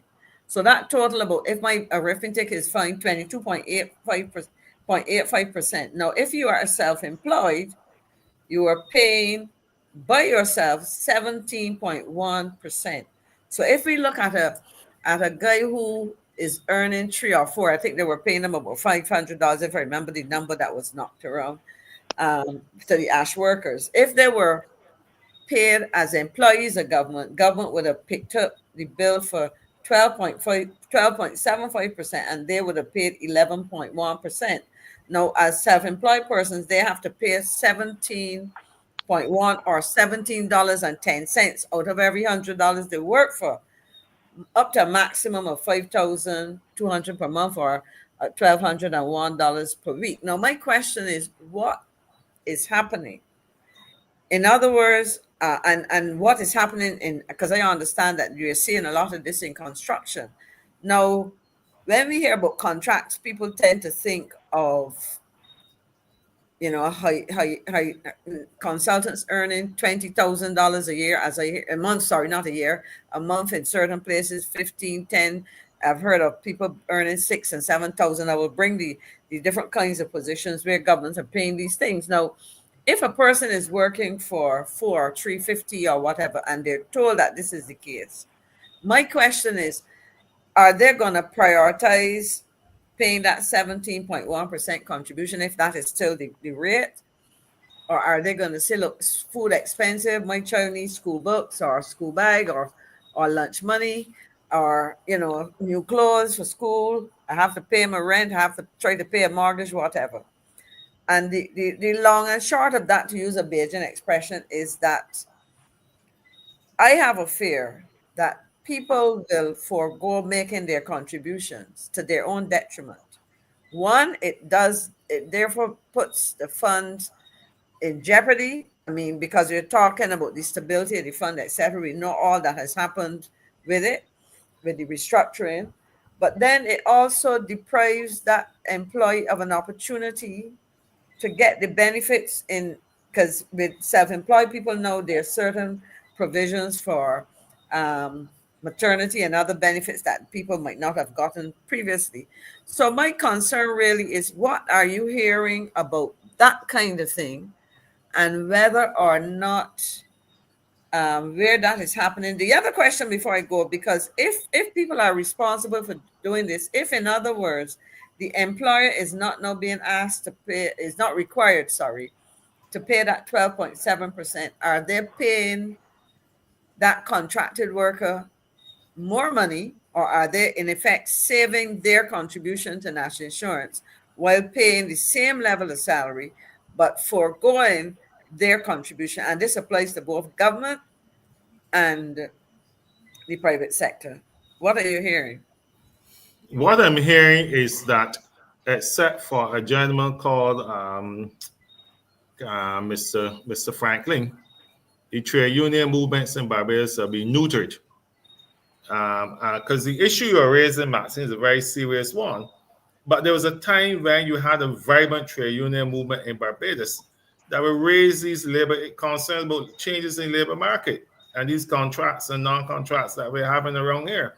But today they're not having that, they're not leading that conversation. It takes a week show, for example, to bring this to the fore. And then from here on, it's going to pick up and run with it. But one of the things, greatest disservice to Barbados has been the partisan politicization of the contemporary trade union movement, to the extent now that they're just another pressure group.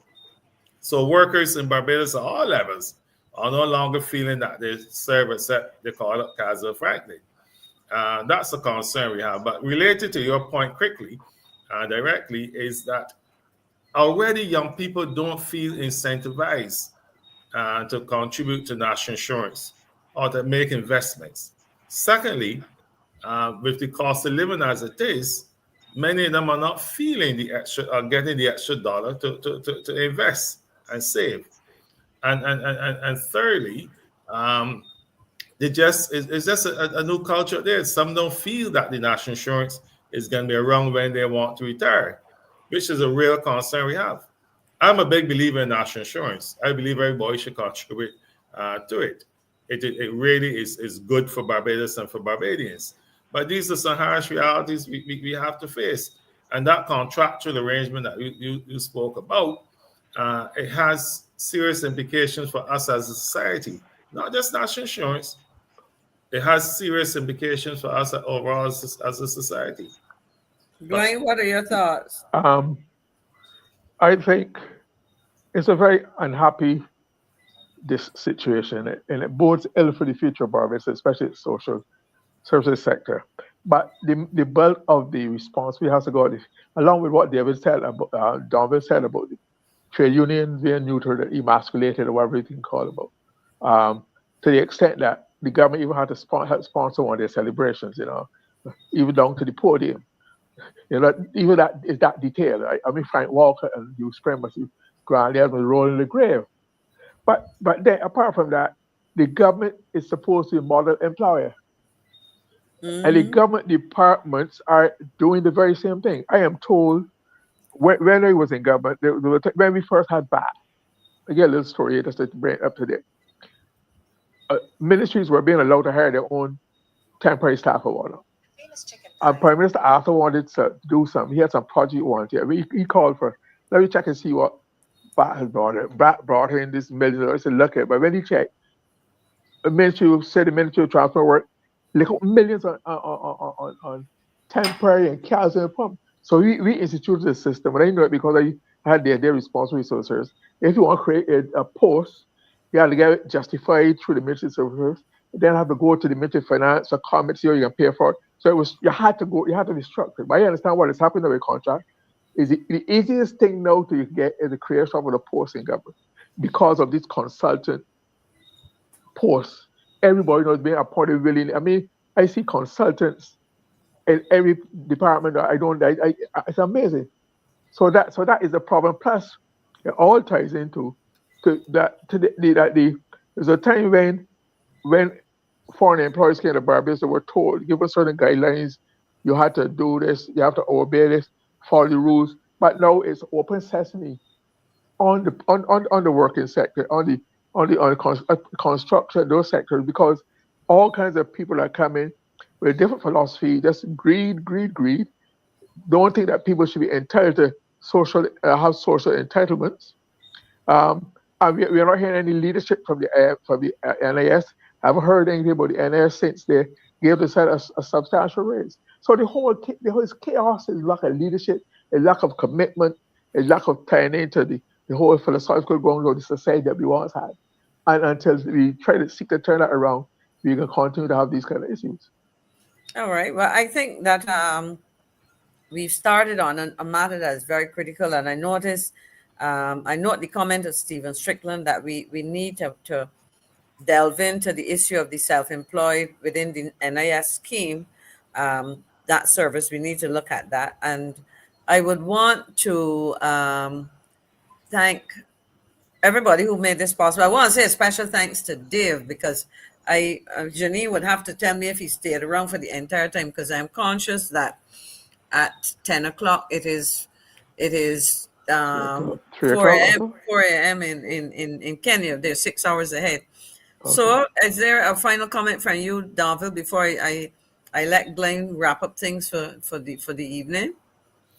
Just briefly, that once again to commend the Marseille Show for the excellent work you're doing in raising national issues, and I hope that Barbadians can really get up and start engaging. I don't know why people seem to have a fear of government. You can be constructively critical without being personal or even political. And I would like to see more Barbadians discussing these issues. We have real concerns about the direction of the economy, the level of foreign debt that we have, whether we are earning our way in life or we're going to continue to borrow and tax our way out of it. And these are concerns I really look forward to having healthy and robust public discussion on. Thank you very much. Thank you very much. Over to you, GLYNE. Just say that I had hoped that you would have gotten a chance to have a word on the regathering, missteps, fiasco, whatever it is called. I just like to say at this stage, it seems to me the gathering is looking something that looking for a reason to exist. There's no philosophy. It really as one who's done those kind of things before. How can you, a man living in North America, I want to go back to St. Lucie and give me the notice about St. Lucie's account the 1st of January for St. Lucie. And so there's no structured, organized, systematic promotion of the event. Even if you want to come home, we know in North American but you can't just get up and take 2 weeks vacation there. So in fact, to earn 2 weeks vacation, you got to be working long. Well, that So is true. so they're shooting themselves in the foot, and it's I think it's even off to a worse start than Then the one in anticipated. 2020, and you had 4 years to get it right. You had 4 years after 2020 to get it right, and this is what you come to. And one last thing, I noticed I hear a peep out of Chantal Monroe, and was they're responsible for culture. Nor the faculty minister of culture, the prime minister. You're seeing Senator John King, to me, being thrown to the wolves. That is interesting. It's launched, and no word, those two primary figures are not present. Something it makes sense. Well, yeah, the opposition picks it for nonsense. But actually, I listened today. I only heard part of it because I went to a late church service. So by the time I got in my car, the program had started and so on. But one of the points made on brass tacks today, and I would have to, it was that they seem to have canceled it after 2020, and it was revised in a hurry. But I went and I pulled my documents from the diaspora conferences we had, and I promise you, GLYNE, that I'm going to do an analysis of what we attempted to do in those biennial conferences, the themes that we had, the workshops that we had, the outcomes, and these kind of things, because the budgets, because we didn't have a lot of money to work with either. It'd be interesting to know, but I know it, and we will call on Minister Dr. One last thing. That was the point of it. I know in 2020, when they started, I remember being in a call-in program or raised it with somebody from the ministry. What is your budget? Oh, we don't have any budget. We're getting the other ministries that help us with this project as we go along. So there was no fixed even a notional budget. 10 million, they just pick it up as you go on. I suspect it is even worse now. It is worth comparing, because I mean we have the idea of a year-long essentially celebration. The one I remember, the 50th anniversary of independence, we certainly had a year-long celebrations, but some very serious outcomes and so on. So I'm going to spend a little time and do that analysis. So I just really want to say thank you very much to the team. First starting with Janine, of course, who would have been working on the technical end, and I think we owe Dave a night's sleep, because I just saw a note to the fact that he stood with us. I remember when we used to have guests from Kenya, and I always wonder how they made it. But I want to say thanks to you and to Paula-Anne. Thank you, Donville. GLYNE, it was good hosting with you. I enjoyed the program. Unfortunately, the way it is set up, and I would have to find a way to do that in the future, to take calls. And I was monitoring on my tablet the comments, and where possible we would have roped in. But I trust that our viewers, there were over almost 700 persons at one point, if I remember the numbers correctly. I want to thank you for joining us. We do this to make sure that the issues are ventilated, and certainly this morning I was in a car park, and a lady, as I was leaving my car, said to me, I want you to thank Marcia Weeks. I think I mentioned it earlier. She said, we are learning a lot of things that we never knew. And that's a repeating theme, a repeating comment that I hear every time I go to the supermarket or somewhere in the public. I get compliments, and I want to thank all of you and remind people that we are doing this not on the basis of any sponsorship, advertising, or whatever, but on the dint of sheer commitment to share with Barbadians for love of country. For love of country.